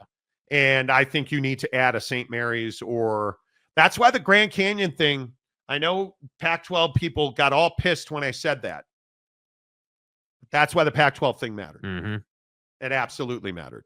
All right, let's get some of your comments in here. Again with Calford. My guy. Unbelievable. Whoa. Calford gives 10 more Monty Show memberships. Wow. Let's go. You don't Absolutely have a membership love at this that. point. I don't know what you're Yeah, doing. if you don't have a membership at this point, I don't know what you're doing. I don't know. Arn Kriegbaum doesn't have a membership. Pac-12 should go after North Dakota State and Sac State. Think future and not past. I think Sacramento State would be an excellent addition. The money that they have and the facilities that are coming online. Yeah, I think you got to do it. You have to do it. San Diego State, Glenn. The pro rata the Monty Show deserves. Yeah. Okay. FCS schools moving to an FBS division have 2-year transition period before officially becoming a member, and it's not cheap. What is it? $5 million at a minimum. Yeah. That's just the fee. And then you've got to build infrastructure, which Sac State has. You've got to build infrastructure in facilities, human costs. Like it's why Vivek Ranadive, the owner of the Kings, saying, hey, Sac State can play basketball at Golden One Center. That's why that's a big deal. Now, would you like it to be on campus? Yes. But downtown Sacramento is not a bad place to play a hoop game. And it's a lovely building. And their football facilities will be, but I think it's awfully difficult. It's awfully difficult now, especially with these letters going out with NIL contracts and guaranteed wages for athletes now. Mm-hmm. I don't know how an FCF school is going to, I mean, dude, it's $1 billion essentially that you're going to spend to play FBS football. I mean, you look at what Sac State's going to do. You got to be at least half a billion, 500 million. Yeah. It's a lot of money, man. Do the Dakota schools want that? I highly doubt it. Where does it even come from? Boosters. That's where it comes from. But if you're North Dakota, South Dakota, do you have those kind of boosters? At a minimum, $500 million? That's a lot of bread, dude. Yeah. And you're going to lose a lot of games. How many games you lose? A lot. A lot. It's going to be a lot. Yeah. It's tough, man. It is a lot. It is without question. Is it possible? Absolutely. Is it likely? No. I don't think so. I could be wrong. Jay McClanahan. Can the Pac-12 teams afford the House lawsuits money owed next year? Yeah, it's a big question. Boise can. San Diego State. Fresno State's a poverty program. That's a state school. That's a real question. What? You just so casually roll out poverty program, bro. Duck season. Program. Duck season. Crawling up the orifice, duck season. Well, Washington State poverty program, man. Yeah. What's the problem? Shouty. Good to see you. Damian Fowler, did you see the North Dakota State is getting interest from the Mountain West? Or am I wrong? No, that's absolutely true. Absolutely true. Brandon Bootlair. Hey. Great job, dude. Huge win for the Jazz last night with that loss. Hell of a job. You guys. The Utah Jazz, every Utah Jazz fan, have you ordered your Dalton Connect jersey? You saved your season last night. Like, have you ordered the Dalton Connect jersey yet? Utah Jazz fans. Dalton Connect, the Laker dropping about 9 threes last 9 and 12 from Pause. What? He saved your season. This man was a bona fide scrub. Dalton Connect saved your season last night. That was a huge win. With that loss to the Jazz, to the Lakers, that was a huge win for the Jazz. Brandon Butler. Doesn't make you feel responsible. I've had a couple of days of red assery. I got to be honest with you. I'm ready. Well, I'm in Hawaii already. Syndrome, I'm in Hawaii already. I got to be honest. And all this nonsense about, oh, Monty, look at, well, they need Rudy to get on the field. Shut up. They can call Manti Te'o's girlfriend, man. She'll contribute. Yeah, she's dead like Notre Dame's offense. Yeah. Like, you guys, like, coming in here and being jackassery about Notre Dame. Stay hard. And only Oak State James, the pedophile priest researcher, that's the only guy. Manti Te'o's in the IPF, so if you want to go and get him and bring him back, you're more than welcome to. With all the fracking money in the Dakotas, they can easily get. Okay. Just had to pull up with the fracking take, didn't you? Oh, so good. So good. Austin Hoover. I live in Notre Dame. We have a lot of money here. Or hi. Hi, Notre Dame. Stay home at Notre Dame. There's a little trauma there. Do you live under the Golden Dome? Are you snuggling up to touchdown? Jesus. I believe you mean North Dakota. I live in Salt Lake City. I get it. I live in North Dakota. We have a lot of money here. I know you do, but do you have $500,000 laying around just to do you guys understand that $500,000 is just so you can kick a football? That doesn't buy you a football. You can probably borrow a football. You know how much dude, it's a lot of money. Yeah. Texas got old money. Who are you? J.R. Ewing? That's a Dallas dude. Okay. Arn, Monty is correct. Fresno has no serious corporate money. They have corporate sense. Yes, they do. Dad, Honey, what's wrong? I got in an accident. Are you okay? I don't know. Okay, did you call the police yet? Yeah, I did. I'm going to call an advocate and you can tell us both at the same time, okay? Hey, Sarah, your dad told me that you need help. So, is there anything that I need to do? Or... Just focus on getting better. With an advocate on your side, you're never alone. Today's the day. And look who I just met. Hey, Dad. You deserve a worry-free recovery. You deserve an advocate. I mean, the only thing that would scare me more is having every one of my football games on the CW. That's the only thing that could scare me more than my brilliance. Right. How about this? When's the last time, before we get in, when's the last time you watched the CW or anything on it? Can you even, because I can't even remember. Can't even remember. Couldn't even tell you. I don't even know what's on the CW. Probably 3-4, however many weeks ago now, Mrs. Monty and I were sitting around and we flipped on YouTube TV and Live Golf was on. Now, I don't know if I think that's still on the CW. Because it's garbage. But I don't associate it with the CW. But that's as close as I can get. Yeah. But reports out there, and I warn you, it's a lot of people playing roles, trying to be role models, right? Reports say that the CW and the Pac, not one but two, are close to a TV deal that would allegedly distribute Washington State and Oregon State home games on a national basis, which I am skeptical of because I have not been able to confirm that.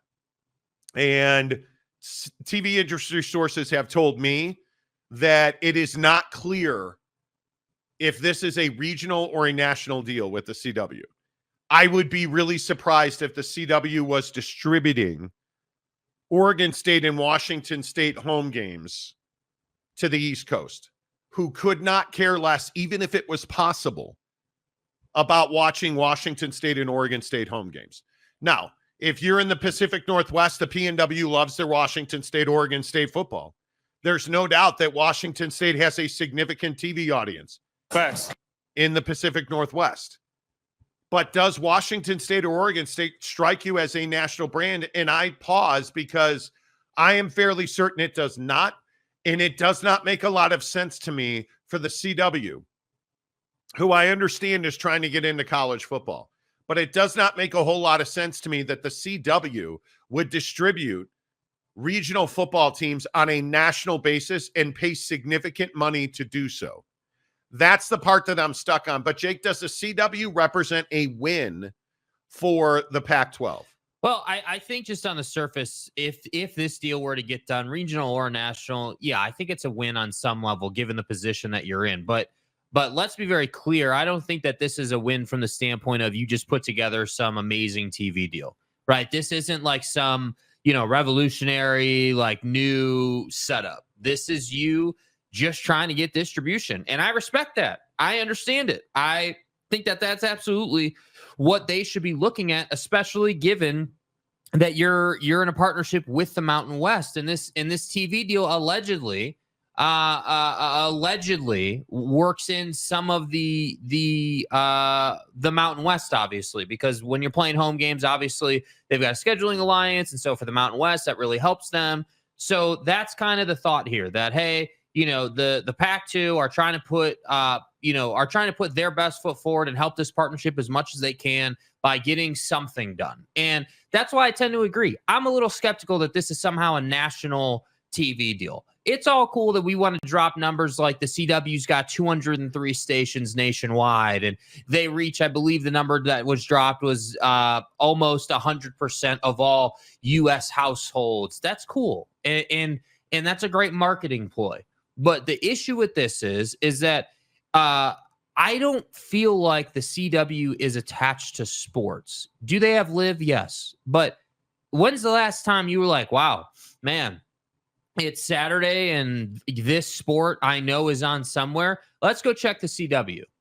That just doesn't cross my mind. The CW is not even in my stratosphere of options. I mean, hell, like I'm pretty much on, at this point with the streaming situation that we're in, I'm just pulling up the YouTube TV app on my TV, and it's giving me the things that I watch the most. I don't even have to flip through the guide. It tells me, hey, your college football's here, the NFL's there, baseball's here because you have the League Pass or you have MLB Extra Innings. Like, I don't even need to look through like a guide or a menu. So, well, I think you look at the CW, and this is their sports-only affiliates. These are stations that do not take anything but sports. So let's assume that this is who's getting this, because I think there is a real possibility that this is what it's targeted at. This does not make this list right here. Obviously, WGN TV in Chicago is significant. But what did WGN TV in Chicago say last fall? We are in no way, shape, or form interested in Pac-12 programming. Because if you're WGN TV in Chicago, you're in the heart of Big Ten country. Nobody is going to watch Oregon State and Washington State instead of Ohio State, Minnesota, Indiana, Illinois. Yeah. Like this doesn't make a lot of sense. And you look at how these are also Elmira, Erie, Hartford, San Diego, Traverse City, Cadillac, Michigan. Is that exciting for anybody? And I would have to tell you, I don't believe that it is. And if you look at the hundreds of other, plus affiliates, they call them, that take occasional programming, and you look at where these other networks are, you guys, we're talking about Atlanta, Georgia. We're talking about Baton Rouge, Louisiana. Are you telling me that Birmingham, Alabama, Boston, Massachusetts, Buffalo, New York, Charlotte, North Carolina, are you telling me that Chicago, which has WCIU TV as well, which I think is channel 26, Denver, Colorado, maybe, Evansville, Indiana, probably not. I don't buy for a second that this is a national TV deal with the CW, because that just does not make sense.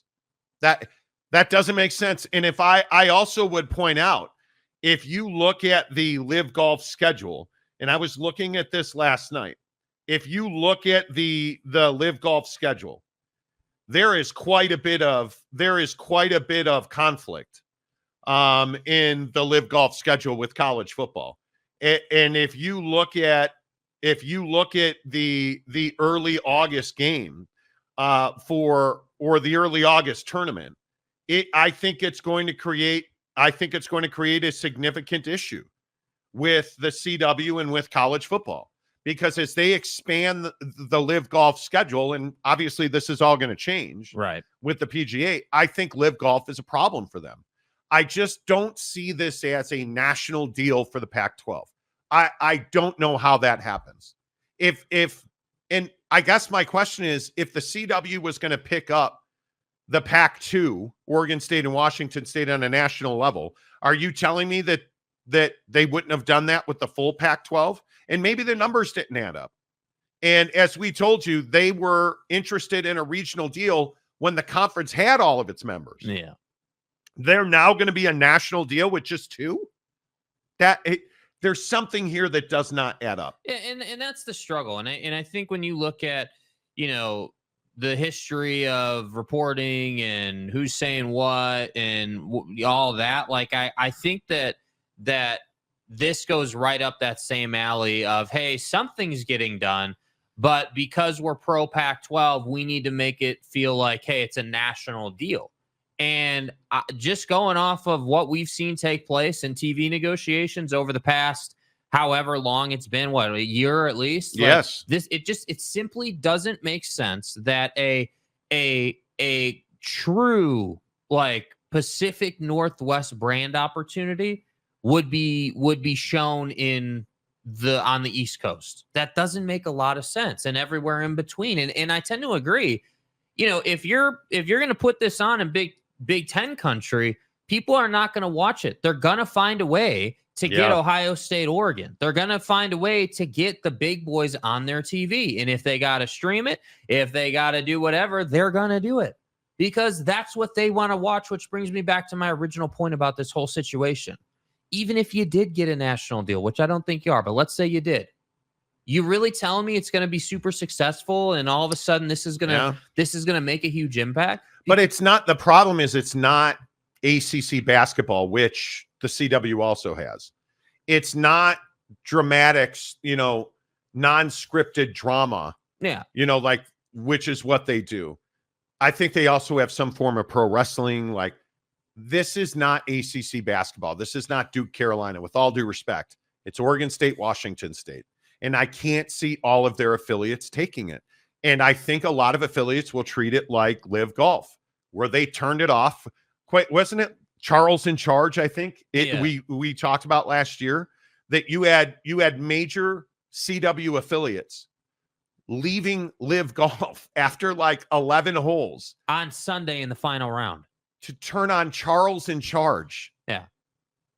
It's mind-blowing, right? Like it's one of those things where in the NFL and the NBA, and we've talked about this and we're going to talk about it here in a minute. The NFL and the NBA are fighting over Christmas Day. Everybody's watching that. Yeah. Is everybody interested in Washington State and Oregon State on the CW on your rando Saturday afternoon? I just don't think so, man. And that's why I say, like, I don't think so either. I think it makes more sense just to do a regional deal. I think that and again, we obviously don't have financials. We obviously don't know, what they're really talking about here from a money standpoint. But I just can't believe that these two schools are in a position to, number one, try to negotiate their way into a national opportunity because it just doesn't make sense from a business standpoint. But number two, I don't think anybody wants to pay them for a national opportunity. It makes sense to do it regionally. It makes sense to show you up and down the West Coast. Like there are certainly Washington State and Oregon State fans in the state of California, in Idaho, in all up and down the West Coast. Okay, cool. I get that. If that's what this is, great.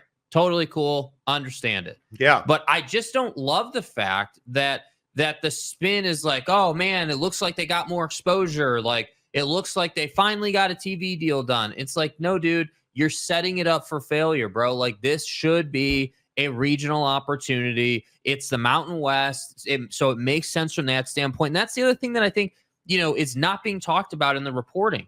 The TV deal is 6 home games for Washington State, 6 home games for Oregon State. And obviously whoever they're playing is going to be on TV during that game, which is obviously the Mountain West. So for the Mountain West, this also makes a lot of sense. This is an additional opportunity to show your brand outside of the TV deal. Which is in, as we reported when I think it was in December or January, we reported that part of the framework agreement between the Mountain West and the Pac-12 is that the Pac-12 has the right to go out and get their own TV deal.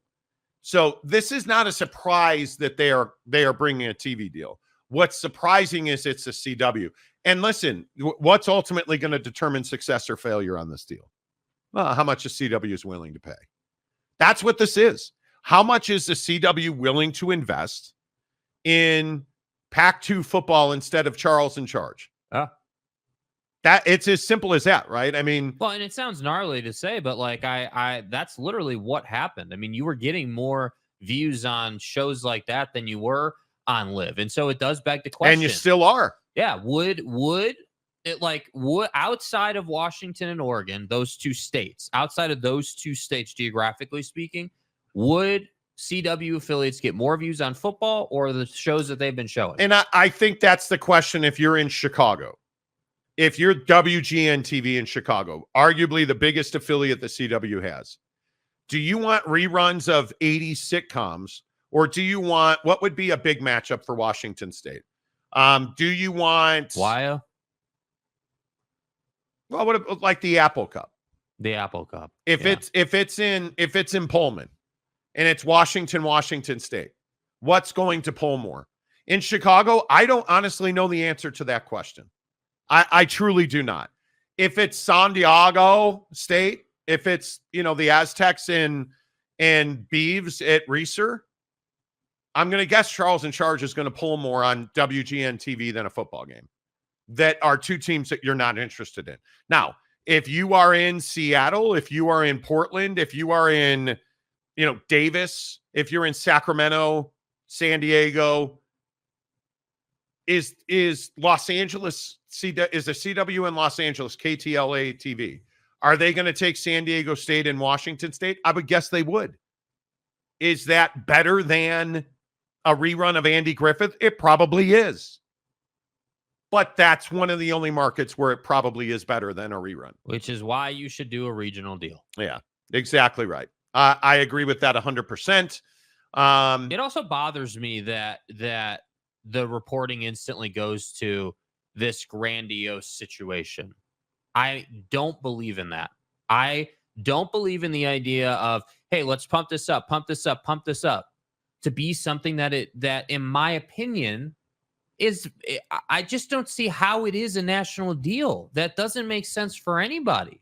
I understand if you wanted a national opportunity, like maybe streaming would have been better for you. Like, would it be possible to get on ESPN Plus for all your games? Would it be possible to, that's what I'm trying to understand. So the CW feels like the option of, hey, to your point, hey, we had conversations with the CW when we were a full-blown conference. Let's go back to them. This feels like the easy button just to get some carriage. It's a 2-year thing, man. Yeah. That is, and I don't know if their deal is 2 years. This is a 2-year problem for the Pac-12. Because, again, I think you are going to have significant realignment within the next 2 years. Who knows what's going to happen with the ACC? Things are going to change. So this is a Band-Aid. You had to have a solution. I totally get it. Yeah. But I'm not like the win that you got with the $65 million agreement you made with the exiting 10 members, unequivocally a win, as I said yesterday. This deal with the CW is not unequivocally a win. I think this puts you regionally into a really good position. But you would have been better off, in my opinion, with a CBS Sports Network. You would have been better off with even Scripps Sports, who's got some really good markets on your map. Yeah. You would have been much better off. I think this is a deal that puts you in a position to broadcast your games within the footprint that you currently have, which is the Mountain West. And if that's what this is, that's what you had to do. Because ultimately the question is the Pac-12 a long-term brand? And right now, these are the kind of deals that make me question Kirk Schultz. These are the kind of deals where I'm like, dude, is this what's best for the health of the Pac-2? And I don't know that this is what's best for the health of them. It better be good money. It better be good money. Yeah. That's all if I it's can good say. Money, I kind of understand it. That's it. And what is good money? It'd be great if it was a $40 million deal a year. That'd be great. I can't believe for two teams on with a regional footprint that you're getting more than $10 million a team. If you got $20 million, I'd be jumping up and down and just absolutely celebrating. Yeah. If you get 10 million a team, I would have to know the number. Yeah. To be excited about it. All right, let's get your comments. in here on the show, as always, brought to you by our good friends at Prize Picks, prizepicks.com. Told you when the show started, Austin Reeves, my guy, came through last night. Love it. Love it. Love it. Love it. I cannot wait.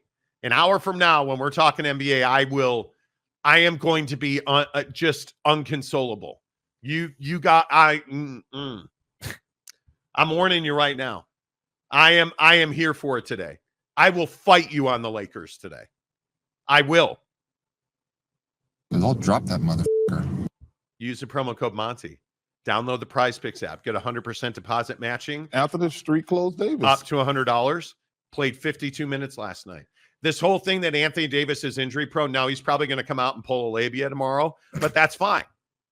But right now, this whole thing that he doesn't stay healthy, yeah, that's a thing of the past because this dude played 52 minutes last night.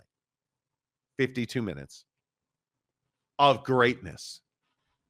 And again, I just ask, where are all the Josh Giddey supporters? It's probably nap time for you kids. Josh. Austin Reeves had a 30-point triple-double last night. Excuse me. It's a 30-piece nugget. Thank you.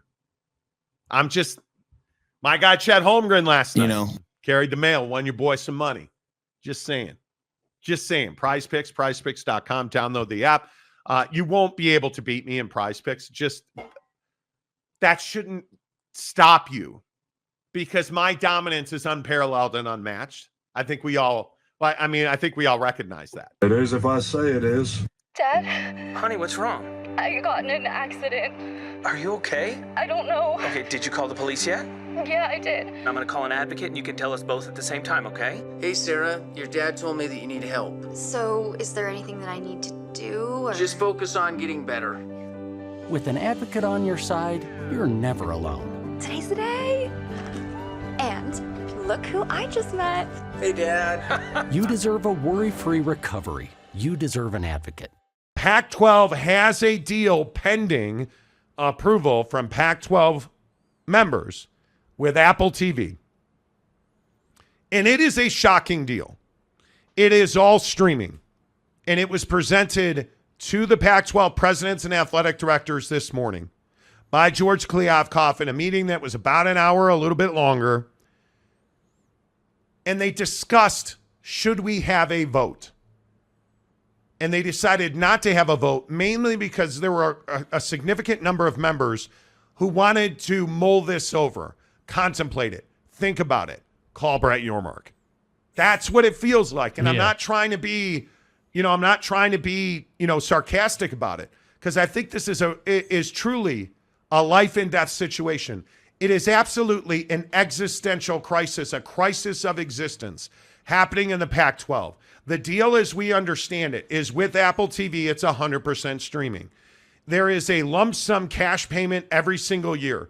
We are told that cash payment is $15 million a year per school per year. So every year they get $15 million. It's just short. It is just short of $150 million until they add a 10th member who would, if everybody stays together, in all likelihood be San Diego State. You add San Diego State, it's a $150 million deal every year for Apple TV to the Pac-12. On top of that, the Pac-12 has the ability to earn and spend that deal higher with something called a CPA, cost per acquisition. It's a fancy term that means we're going to pay you, Apple's going to pay the Pac-12 for every subscription sold by the Pac-12. And I think it's an absolute non-starter. I don't think it's viable. In speaking to sources around the conference this morning, there is frustration about it. The meeting was absolutely amicable. It was mostly positive. But the issue was when it came to the presentation of the deal, it dramatically changed in tenor and tone. And now we sit and wait because in 20 minutes in Arizona, the Arizona Board of Regents is going to convene a meeting where they will open the meeting and immediately go to executive session to discuss Arizona and Arizona State's potential move to the Big 12, the pros and cons of allowing Arizona to go on its own, or making it so that Arizona requests Arizona State tag along with them to the Big 12. It is a complex, difficult discussion, but Jake, I actually think Arizona can't go on their own.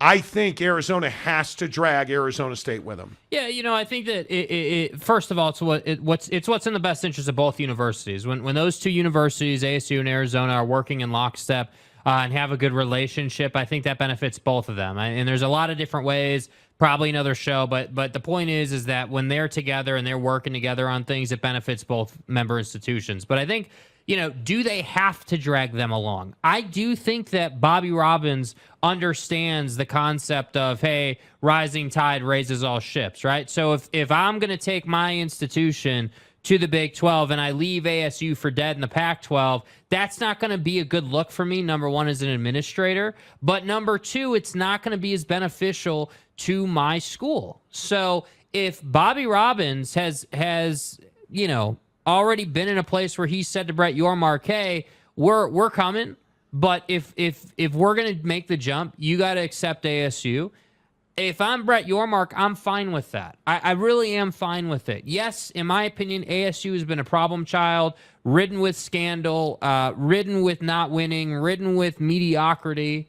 At the same time, though, maybe a change of scenery, maybe a fresh start, maybe new horizons change things, right? I don't know. But ultimately, I look at the state of Arizona in totality, and they should be moving together. That's just as simple as it is. But again, when I look at this deal, like if you look how that impacts the Arizona and ASU, dude, I can't make a strong case that either of those schools would have an easy time selling subscriptions. Yes, Arizona is a strong brand, but are there enough people that live in the state of Arizona who are fans of Arizona? Like, do you understand how many people have come from California, have changed the landscape? Like, you're talking about millions of people who live in that state who could give a damn about those two universities. They're SC fans. They're Oregon fan. Arizona is referred to as Chicago West.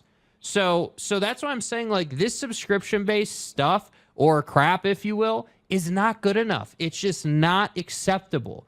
And if Pac-12 schools, Arizona schools aside, if anybody in this conference says, yeah, you know what, that's good enough for me, that tells me all I need to know about you. That tells me that you don't value the health of your institution at a high enough level, because anybody that prioritizes that would never do this deal.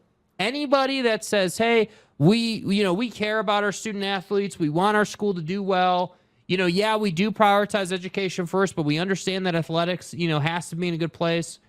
If that's your messaging, you would never even take a second whiff of this deal. You would go to the Big 12, you would take the money, and you would leave all these problems behind. Well, and I think the other thing to consider is you hit the like button on this show, and please, if you're not subscribed, consider hitting the subscribe button as well. I think one of the other things you have to consider here is if you are any of these 9 remaining members of the conference, and I'll point specifically to Washington State because I think this is in particular pertinent to them. When you look at Washington State, how do you go about bailing yourself out of this financial hole that by any measure Washington State currently sits in? When you cannot accurately project how much money you are going to make off of your television rights deal, because you really don't know. You're right now at $25 million, but after a lot of losses and the lawsuits, whether it be Holiday Bowl, Nick Rolovich, all of these Comcast issues, by some accounts, they're making between $18 and $20 million a year. You're going to write that down to $15 million a year in a guarantee, and then you have to blow that back up by selling subscriptions on Apple TV. I don't know, truly, honestly, how do you justify that to your bosses? How do you justify that to your board of regents, to your department heads in academia, who already at Washington State, as we exclusively reported on the show, were threatening to essentially boycott teaching at Washington State until the athletic department budget and expenses were brought in line, because Kirk Schultz allegedly had been giving the athletic department a blank check for expenses. So the academia and the athletes are in absolute odds in Pullman at Washington State. And now you're going to go back and sell your leadership at Washington State on the idea that you're going to take a $10 million write down on guaranteed money, but you'll earn that back because we're going to sell subscriptions on Apple TV. Bro, what are you talking about, man? That just doesn't seem like a very good way to be doing business. And when then you consider that Kurt Schultz just 2 months ago sat in front of a leadership committee and said, hey, we can't do budgets on projections anymore. You can't throw a number up there, build a budget off it, and then find out later that you were $5 million off in that number because you took the best projections that were there and said, hey, let's just do it. And then when it doesn't come to pass, we put ourselves in a really tough spot. I can't overemphasize, we can't build a budget off of projections that have no basis in reality. And that's what got us here. And we just got to be careful not doing that moving forward. I mean, you cannot script that. He said that in June. 2 months ago. 3 Here months we ago. are on August 1st, and now their athletic budgets are going to be forced to be based on projections. And that's a guy who's awful at his job when we talk about budgeting and running a program. And he's the chairman of the Pac-12 Board of Directors. Let that sink in. He is the leader of the Pac-12 right now. I mean, you cannot make this up. And all the questions that have come to mind today, would any of the other P5s, the SEC, can you imagine the Big Ten, instead of making $100 million a year, they're making, well, hell, half would be 50. But let's say they're making $30 million a year, and then they get a spiff every time somebody subscribes. I can't even imagine it. I cannot imagine Alabama and Nick Saban going door to door selling candy bars to support the Little League team. The dynasty is not over. I mean, that's what this feels like to me, that this is little Jimmy. Hey, we've got a travel ball, summer coming up. Can you buy some candy bars to support us? Like, that's what this feels like. Yeah, it's low cash. Hey, we need new chin straps over here at Washington State. Can you get you and your friends at church to buy some Pac-12 memberships? Use promo code Kirk Schultz, and we'll be able to buy chin straps. I can't even imagine it. Yeah. I cannot even imagine. There's no question through this process over the last year, the Pac-12's reputation is obviously taken huge damage. There's no question about that. But this, to me, even still would take you further down that path. I mean, I thought we were at rock bottom already. No. This clearly is not rock bottom. This decision can take you to rock bottom. But I also think, on a positive note, this decision for certain institutions could take you to a much more positive place, which is why I still maintain that the greater overreaching point here is, what are we even talking about? Dude, if you're any of these schools that have the invite from the Big 12, why are we still sitting in the Pac-12? Yeah, I don't know. Big Reed gives us $10 to say, are we sure this package is above and beyond normal Apple TV subscription, a la the MLB package? If so, no casuals can watch any of your games. No, that's exactly what it is. Yeah, that's what it is, yeah. That'd be the only way. I mean, and again, this goes back to Amazon versus Apple, and everybody who lost their shit on me when I said Amazon's the perfect place. Because when you subscribe to Amazon Prime Video, what do you get? Well, everything. You get everything. There's a little box when the NFL's playing and you turn on Amazon Prime Video. There's a little box that says Thursday Night Football now live. There'd be a little box that says Pac-12 football now live. Click on it.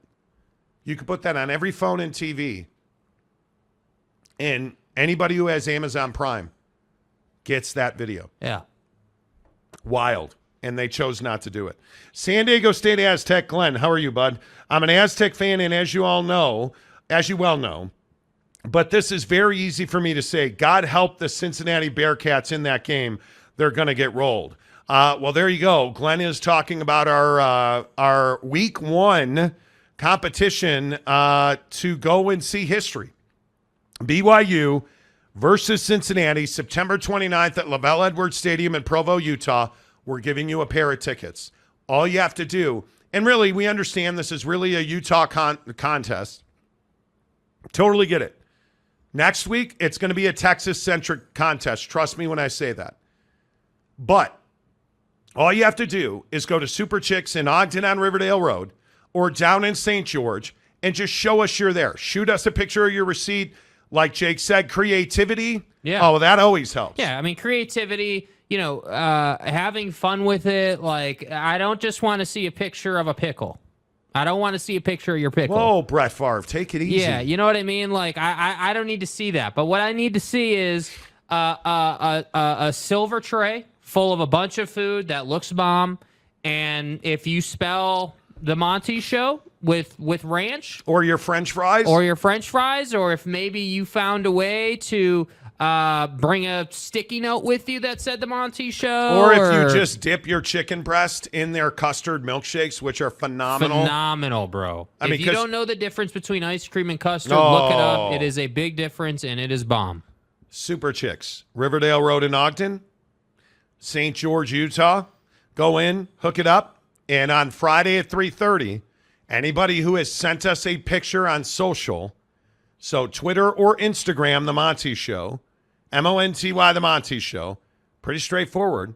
By the way, if you are in our member group and you put a picture in the member group of you at Super Chicks, we may throw in a little extra prize for you as well, because all of our members always get taken care of first. Our members knew about this afternoon. Yeah, they've already had a head start. And I'm talking about the $9.99 level. Where you get exclusive access to our Instagram members only chat group, which is phenomenal, by the way. Hit the join button. Join at the higher tier for $9.99. And we'll always throw in an extra prize. Maybe we'll get you a Cougar tail. Maybe we'll get you some BYU swag or some Cincinnati swag if you're a Cincy fan. We'll do something for you. Mm-hmm. We're on to Cincinnati. Hit me on Twitter or Instagram, The Monty Show. Monty, The Monty Show. Tag me in a picture of you at Super Chicks, and you're entered to win a pair of tickets to see BYU make history as they begin Big 12 football play September 29th, 8:15 on national television against Cincinnati in Provo, Utah. All you got to do is go to Super Chicks. Pretty simple. Pretty simple. I'm getting a DM from a certain individual who's upset we didn't read his paid comment. His name is Curtis. He says it was about 30 minutes ago. Don't know if we missed that or not. Dude, do you know how many comments Like, we get so many, I know. We have over 200 paid comments today. Curtis, I'll look for it, Curtis. This one, Curtis. How about this one? $5. People won't remember their Apple ID password to purchase a Pac-9 sub. Apple support about to get a lot of support calls for password resets. Yeah, we talked about that. Yeah, I believe we actually read that one already. Okay. Because you talked about it. Yeah. We get you got we have hundreds of paid comments today, and they just scroll in front of me. So I try to read them all in order. I apologize if I took too long getting to your comment. Curtis is pissed. I apologize, Curtis. I am sorry that happened. Shooter, Texas, for $5. Apple Pack equals Apple MLS Pack to produce content, so that $20 million is even less because of costs. Pack is over. Also, Arizona has no leverage to make demands. Au contraire, I don't know what you mean by that, bro. I think that Brett Yormark is all in on Arizona. All in on Arizona. I have very little doubt about that. Yeah. I think he will do what he has to do. How many bars stream games? Not many on Apple TV. Al Bats for $5. I think that's a phenomenal point. Phenomenal. JC Cruz gives us $2. I think that's a phenomenal point. AJM gives us $2 to say USC is laughing their asses off all the way to the bank. A good friend of mine that's a USC alum. A good friend of mine that's a USC alum texted me about this today and was like, it's embarrassing. And it is. It is. Miss Reed for $10. Is subscriptions sold for each year? So after year one, there's no upside. No upside whatsoever. Nope. It's every year you have to resubscribe. Every year. Is it only for new subscriptions, which would go down substantially after year one? Yeah, that's an interesting question. I don't know the answer to that. Yeah, it's not a re-roll every month, right? You're not getting, once that first year's up, everyone's got to re-up. No, it's a yearly subscription. Yeah. It is a yearly subscription. Yeah. So you have to resubscribe every year. Yeah. And this is a non-starter. You can't do it. Yeah, I just don't know how you cannot do find it. a way to do this. It just doesn't make sense. Jesse Donovan, don't worry about all that. Just come to the Big 12. That's what I'm saying, dude. Like, just make the easy choice. Gary Wolf, ASU, and U of U totally nuts if they don't jump ship. Yeah. Don't disagree. Joseph Melendez for $5. Maybe it wasn't the best omen that the media deal was revealed on April Fool's Day. I favor the Big 12, but I still don't want to see the Pac collapse. Wow. I mean, this is all self-inflicted. It shouldn't have collapsed. Should not have collapsed. Should never have happened. Joseph Luceres says, the Mountain West will have better exposure on linear TV than the Pac-9 on Apple Plus. How can any of the Pac-9 institutions take this deal? You can't. Seriously. I don't know. The answer is I don't know. I don't know. Mark Achueri says you can stream Apple TV on Androids. Yes, you can. So you have to remove that segment of subscribers immediately or spend more to convince them. You can. It's an app, I'm pretty sure. Yeah, I think you can. You download an app onto verify. your Android phone. That's how you get it on an Android device. Pretty sure. But could be wrong. Sean Huck. No. It does not work for Android. There is not an Apple TV app for Android phones. Are you sure? Yeah. Where are you reading that? There's multiple websites. IMBD is the first one that comes up about it. Wow. Yeah. April 2nd, 2023. So Apple TV does not work on Androids? Yeah. Oh, my God. I don't get it, dude. I don't understand this at all. They say here, unfortunately, there's no Apple TV app for Androids. They can access the service via web browser. To do that, users need to open the Apple TV website on their browser in Chrome.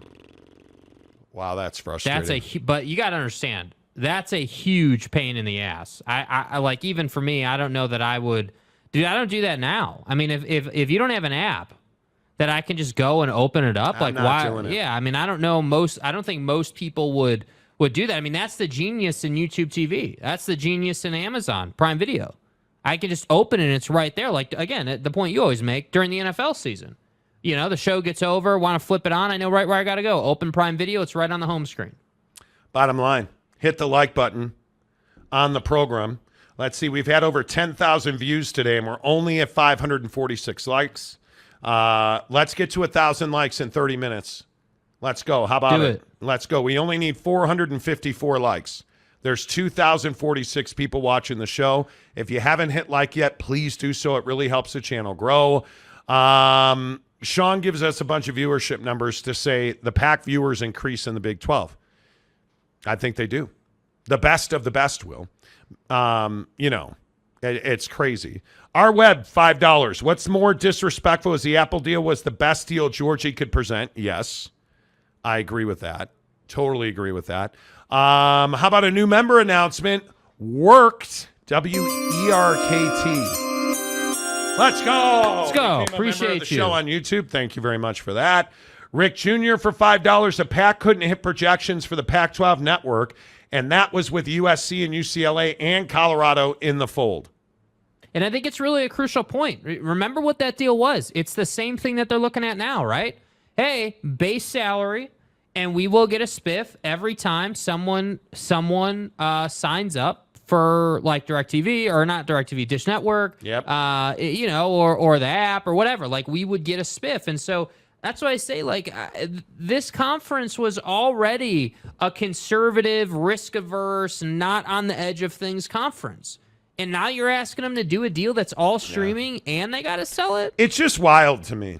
It is. I mean, you have to have a deal. You have to have a deal. But this is the best deal you could get in over a 12-month period, like 13 months. Dude. That this is the best deal you could get, where you have to work to sell. It's crazy. It is wild. And the hardest part is I just don't see how you can survive on this deal if you're in the Pac-12. I don't see how you can survive on it. The issue is you cannot, anybody in their right mind can't say, yep, that deal right there puts us in a good position. You can't say that. And like, I don't, even if you're Kirk Schultz, you can't say that. No, you can't. Christopher Murphy gives us $5. Thank you. Chris P says Pac definitely eats flats. What did this guy have for lunch today? So good, dude. He had leftover flats. Yeah, dude. So good.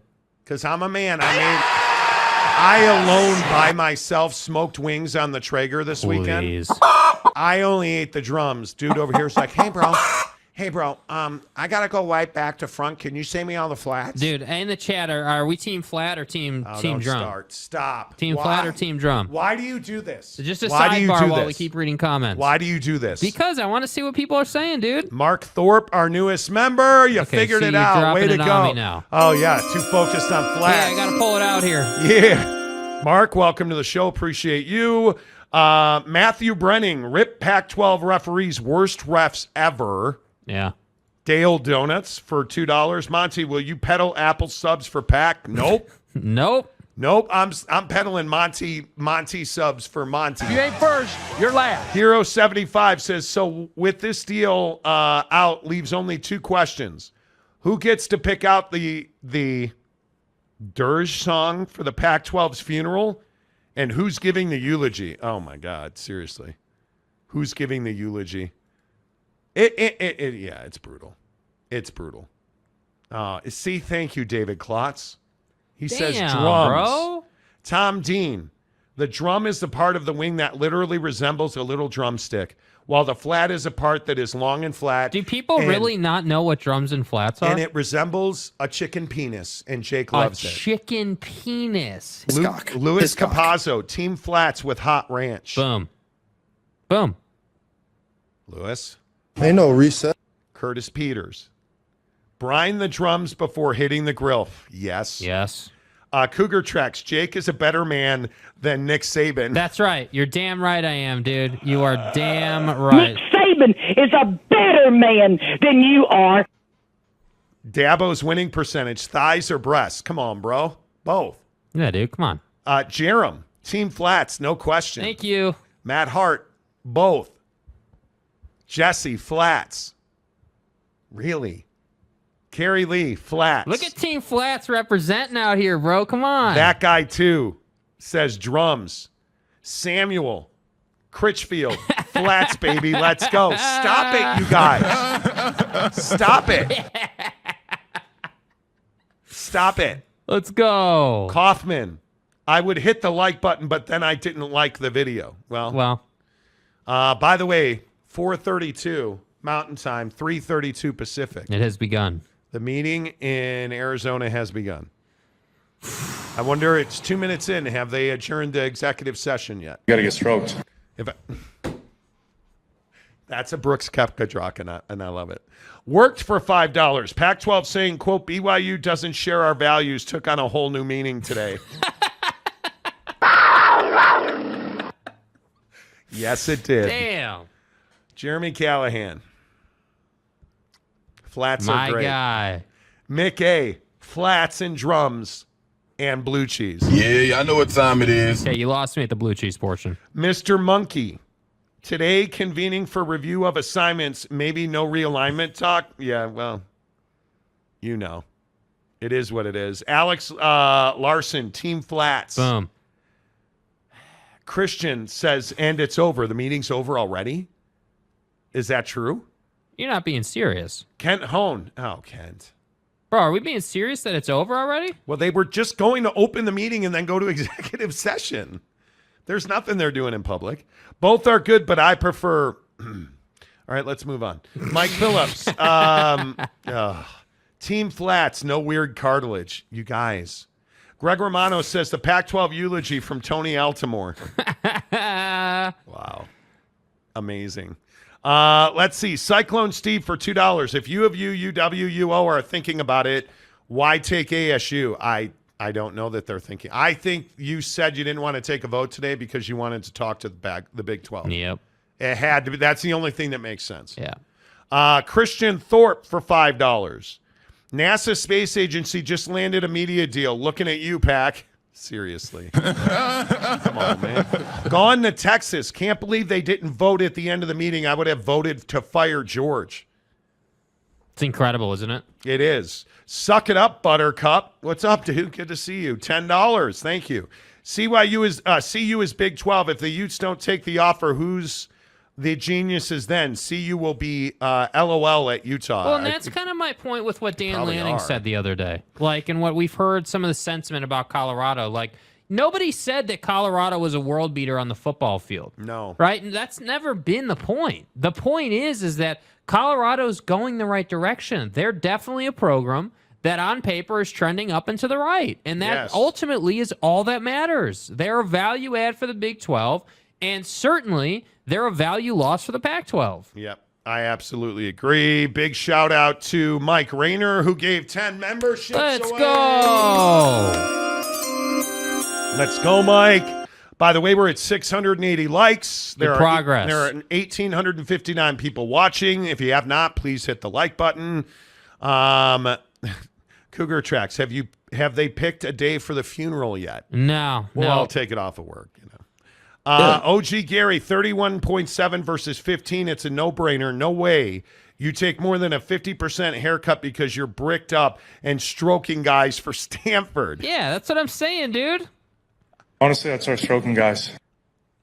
Stay hard. You got to get stroked. OG Gary coming through. So bricked up right now. Dabo's winning percentage. Stanford's annual endowment is $38.3 billion. They could snap their fingers and get $15 million. This is so beneath them. You ain't Apparently wrong. it's not, dude. You ain't Apparently wrong. it's not. He's not wrong. He's not wrong. It's fair. What's up, dude? For $2. Has Fox approved full share for 15th and 16th members? So there's a lot of misconceptions about this. Fox has said they will go to 14, but they will pay for 15 and 16. There's a belief that, and by the way, ESPN is contracted to 16, Fox contracted to 14, but there's a belief that certain schools will only get $20 million. I am told that's absolutely not the truth. That Fox and ESPN have both agreed to go to 16 and that they will pay for P5s. And some believe there's a list. I'm not ready to go that far. But there's no question if it's Arizona, Arizona State, and Utah, Fox and ESPN are paying for that. Because why wouldn't you? That's better for your TV product. Why would you say no to that? Yeah. You never would. Great question. It's fair. Gary Wolf for $2. GK should be tossed out a 12th floor window.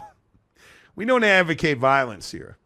But my guess is if you said that was going to be on pay-per-view, you might stop. No, not going to. Ain't ducking, no smoke. Dibs for $5. Apple is $15 million for 4 or 5 games. ESPN offered $9 million for 2. Seems like Apple doesn't put much value on those 3 extra games per week. I think this is brilliant business by Apple. And it's something people don't want to talk about. Why would you pay more? Why, if you're Apple, when you know you're the only one, why would you pay more? Go, okay. Not enough? Well, go find it somewhere else. You know. Go find it somewhere else. We'll match any deal you guys get.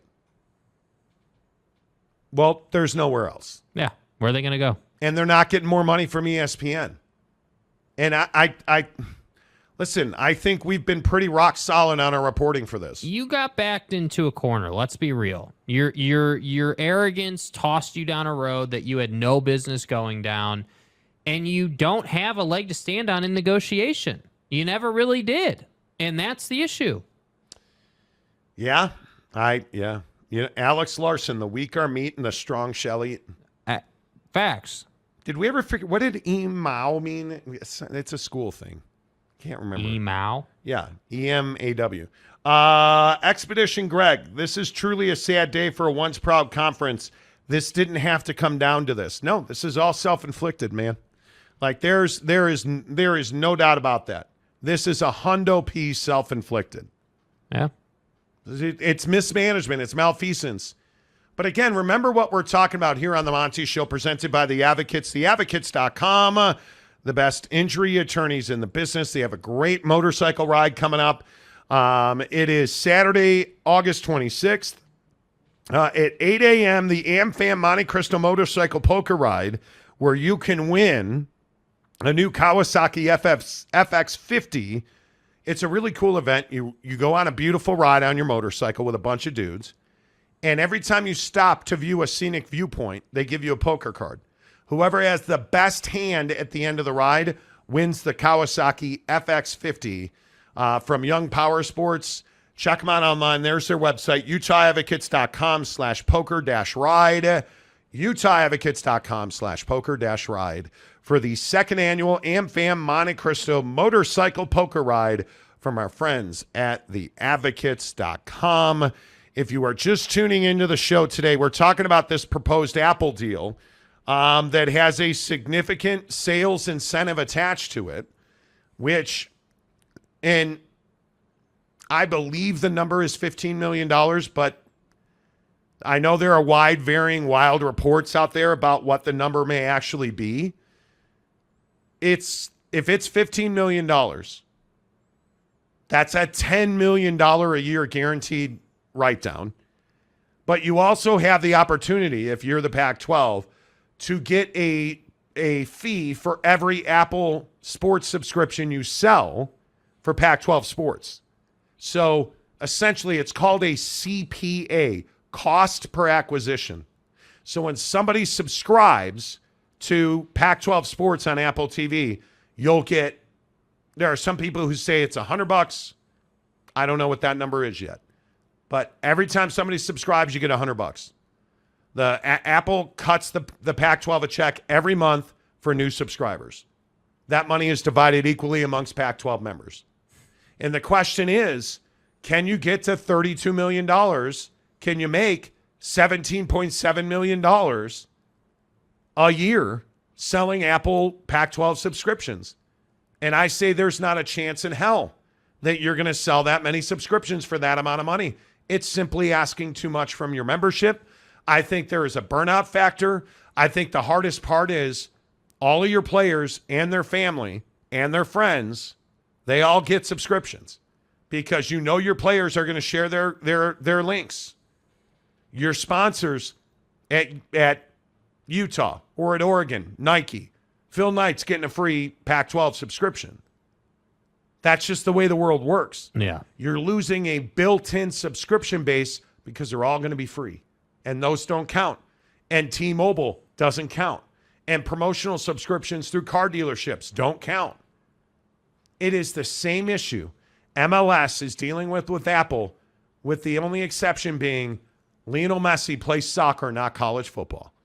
And there is no Lionel Messi coming to the Pac-12 because the Pac-12 won't be able to recruit off this deal. The Pac-12 won't be able to grow their reach off this deal. They won't be able to monetize this deal. And they won't be able to grow as a conference off this deal. It is absolutely leeching you to death because you won't have the finances to compete. And Jake, I think that is the single biggest question.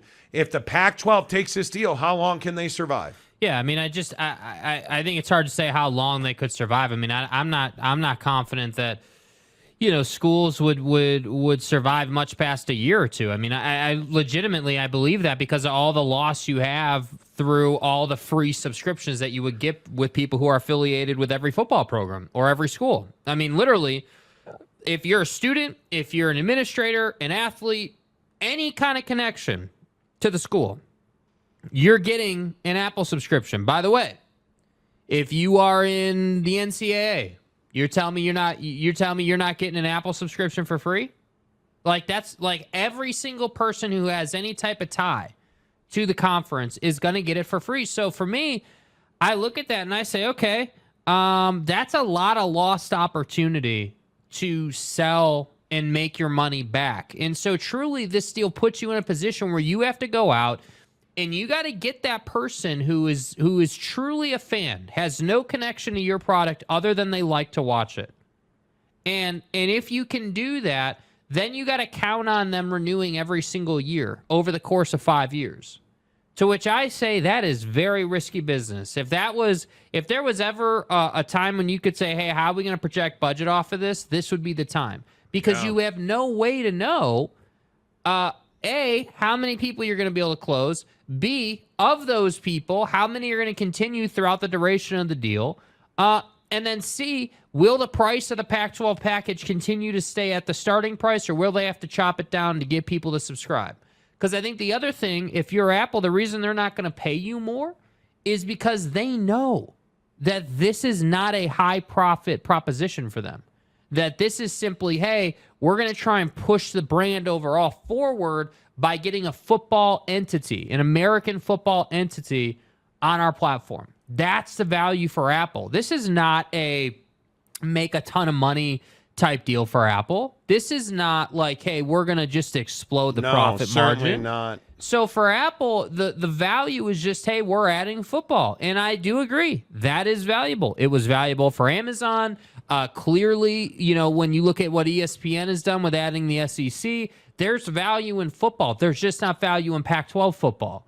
And that's what you can't get away from at the end of the day. You're in this position because of your arrogance and pride and because you're not relevant on the football field right now in the big picture. And that's, I think, tough to deal with. I think that's very tough to deal with. And we've really tried to we want to read as many comments as possible today because you guys, this last couple of weeks, you have really supported the show. We appreciate that. Please hit the like button. Let's see where we're at. We are well over 10,000 views today. And we always try to get to 1,000 likes. We're at 745 likes. So all we got to do, we're much like the Pac-12 here. All we have to do is get 255 likes, and we have hit the promised land. I want it. 255 likes, 2,089 people watching the showgram. If you have not hit the like button, please do that now. Any word on the Big Ten making any moves yet? It's funny you bring that up because I think they know they are in the driver's seat, and I think they want a very select group of schools, and I think they are. I don't think it's a guarantee at all that the Big Ten expands, and we've had this conversation with 1,000 different sources that we know, and nobody's like, "Oh yeah, they're doing it, they're doing it, they're doing it." I don't see that at all. The other thing I don't buy into is that all of a sudden the ACC is breaking up. Yeah. And we keep hearing about, Clemson and FSU going to the Big Ten. How are you proposing that happen? Yeah, you're not breaking that grant of rights, dude. You're not getting out of that thing. It's ironclad. Good luck. That's what I'm saying. I don't know. Or are they still sitting out waiting for another school to move before they move? I think that's very possible. Because the Big Ten knows they don't have to move. They're in perfect harmony right now. They don't have to move. Everything's good. Yeah. Ziegler Dane for $5. What is life going to look like for Cleothcock after he destroys the Conference of Champions? I guarantee you he will get paid. He will get his money and his golden parachute, and I'm going to guess he'll be fine. The Steel Talon for $5. Can I start selling Apple subscriptions in front of Rice Eccles Stadium with my service dog? Dude, I don't see a way this deal gets done. I don't think we ever get there. Service dog. Hey, man, service dogs are a critical part of life. Do you guys really think this deal gets done? No. I don't see any way this deal gets done. And if it gets done, we're having an entirely different conversation about about redefining pride in this conference. Because if you do this deal, the absolute the embarrassment, just the lack of pride you would take in your school at that point is incredible. The value statement you are making by taking the smallest deal in the history of P5 sports. Yeah. Nobody will ever take you seriously. You will never recruit. You will never expand. And how long is this deal anyway? If this is 5 years, you're screwed. Yeah. You are absolutely screwed. You're not getting all 9 of these teams to sign a grant of rights on this. You're not. I'm telling you right now, you're not. And by the way, the meeting in Arizona is supposedly over already. What does that tell you? It was procedural. It was procedural. They met, they checked a box, they ended the meeting. That's it. I'm telling you, Arizona's gone. I've heard it all day. I've heard it for 3 straight days. Arizona, I got to believe Arizona's gone. Yeah. I think it is, and I can't believe it gets to the weekend before that happens. Because you can't take this deal. You can't do it. There's just no way to survive. Troy Hester for $10. That big old truck stop 16 coming to the big old widescreen TV near you without that Apple Plus subscription. I'm for real. He's got that hat and the cattle, man. Yep. Dibs, Emaw is the cry for K-State. Wildcats. Okay. That's interesting. K-Stater and ABQ. Pac could have invited Big 12 schools. Fortunate they didn't, because K-State would have been like Oregon State and Washington State now left out. Can you believe that the Pac-12 didn't expand? Yeah. Didn't expand. It's one of the shocking moments in the history of college athletics. Huge mistake. Absolutely. Oh, my God. Huge mistake. Yeah. Huge mistake. Potentially the dagger that ended your existence. No doubt about it. And I wonder what you guys think. I mean, I look at, when you look at situations, like look at what's going on at Georgia. Yeah. Look at the 14th guy getting a speeding ticket since the tragic, now alcohol allegedly related speed racing death on January 15th. Since January 15th, they've had 14 speeding and traffic violations in the Georgia football program. Would that cost them Apple TV subscriptions? Potentially. Would it be a punitive thing where you're like, well, until you guys get this cleaned up, I'm not subscribing? Right? Like, that's the thing that stands out to me. What if you don't like the coach that your team hired? I'm not subscribing this year. Man, they had a really bad recruiting class. Better not spend that money on Apple TV. That's what I mean. You have a guarantee sitting here. How are you not going to take it? Yeah, can't do it. Cannot do it. Tom Dean gives us $2 to say the PAC equals paid per acquisition. See, a P-A. Right. A-C. Right. Paid, you know. It's not bad. James L. Wait, G5 wants to travel to PAC for a half share. I don't know what G5 wants to. That's what I mean. Like, that's my issue with San Diego State, dude. Why did you want to join this conference, man? And by the way, how are you going to schedule when all your home games are on Apple TV? Good luck. Who wants to do that? Good luck. And even if you do schedule well, does the game matter if it didn't happen? No. I don't think it matters if it didn't happen. You know what I mean? Like, I don't know, man. It's the truth, dude. We If could beat nobody's this watching, thing into the ground, listen to me. If the College Football Playoff Committee, and they will watch, but if they're not willing to pay for something, and they will get it for free, so they'll watch. But imagine in a world where they'd have to pay to watch a product that their job is to rank that affects how much money you're getting when you're at a $15 million deal, bro. I mean, that's literally what we're talking about with this, dude. Come on. Come on. Like, that's why I say to what you said. You said it better than I did. It speaks volumes about what you think your conference is worth if you agree to this deal. It is unacceptable to agree to this deal. Yeah, I agree. All right. We are over 13,000 views today. We only have 836 likes. 2,100 of you are watching. If you have not hit the like button, let's get to 1,000 right now. It's 164. That's all we need is 164 people right now. Hit the like button. Let's end that. And if you're not subscribed, please consider subscribing. We're trying to get to 21,000. I don't know. Are we going to do the Amazon gift card today? It's only 153 subscribers to get to 21,000. Come on. 153 people hit the subscribe button, and let's get this done. And if we get to 21,000, in the next 7 minutes, we'll give away a $100 Amazon gift card. Get it done right now. There's 7 minutes watching. 6 minutes left to go here. If we get to 21,000, which again, I want to make sure everybody understands now, it is only 146 subscribers to go. It's really not a lot, dude. With 2,100 people watching, we should be able to knock that down. We should be able to knock that down. Let's go. We're at 915 likes. So we need 85 likes and 100 and What is this now? 135 subscribers. Let's go, baby. Get her done. 76 likes, 135 subscribers we'll give away an $100 Amazon gift card. Yeah. And so we let's already go. gave one away the other day. We did. We gave away, when we got to 20,000, we gave away a $100 Amazon gift card. We got it done. So we appreciate you guys. 120 subscribers to go.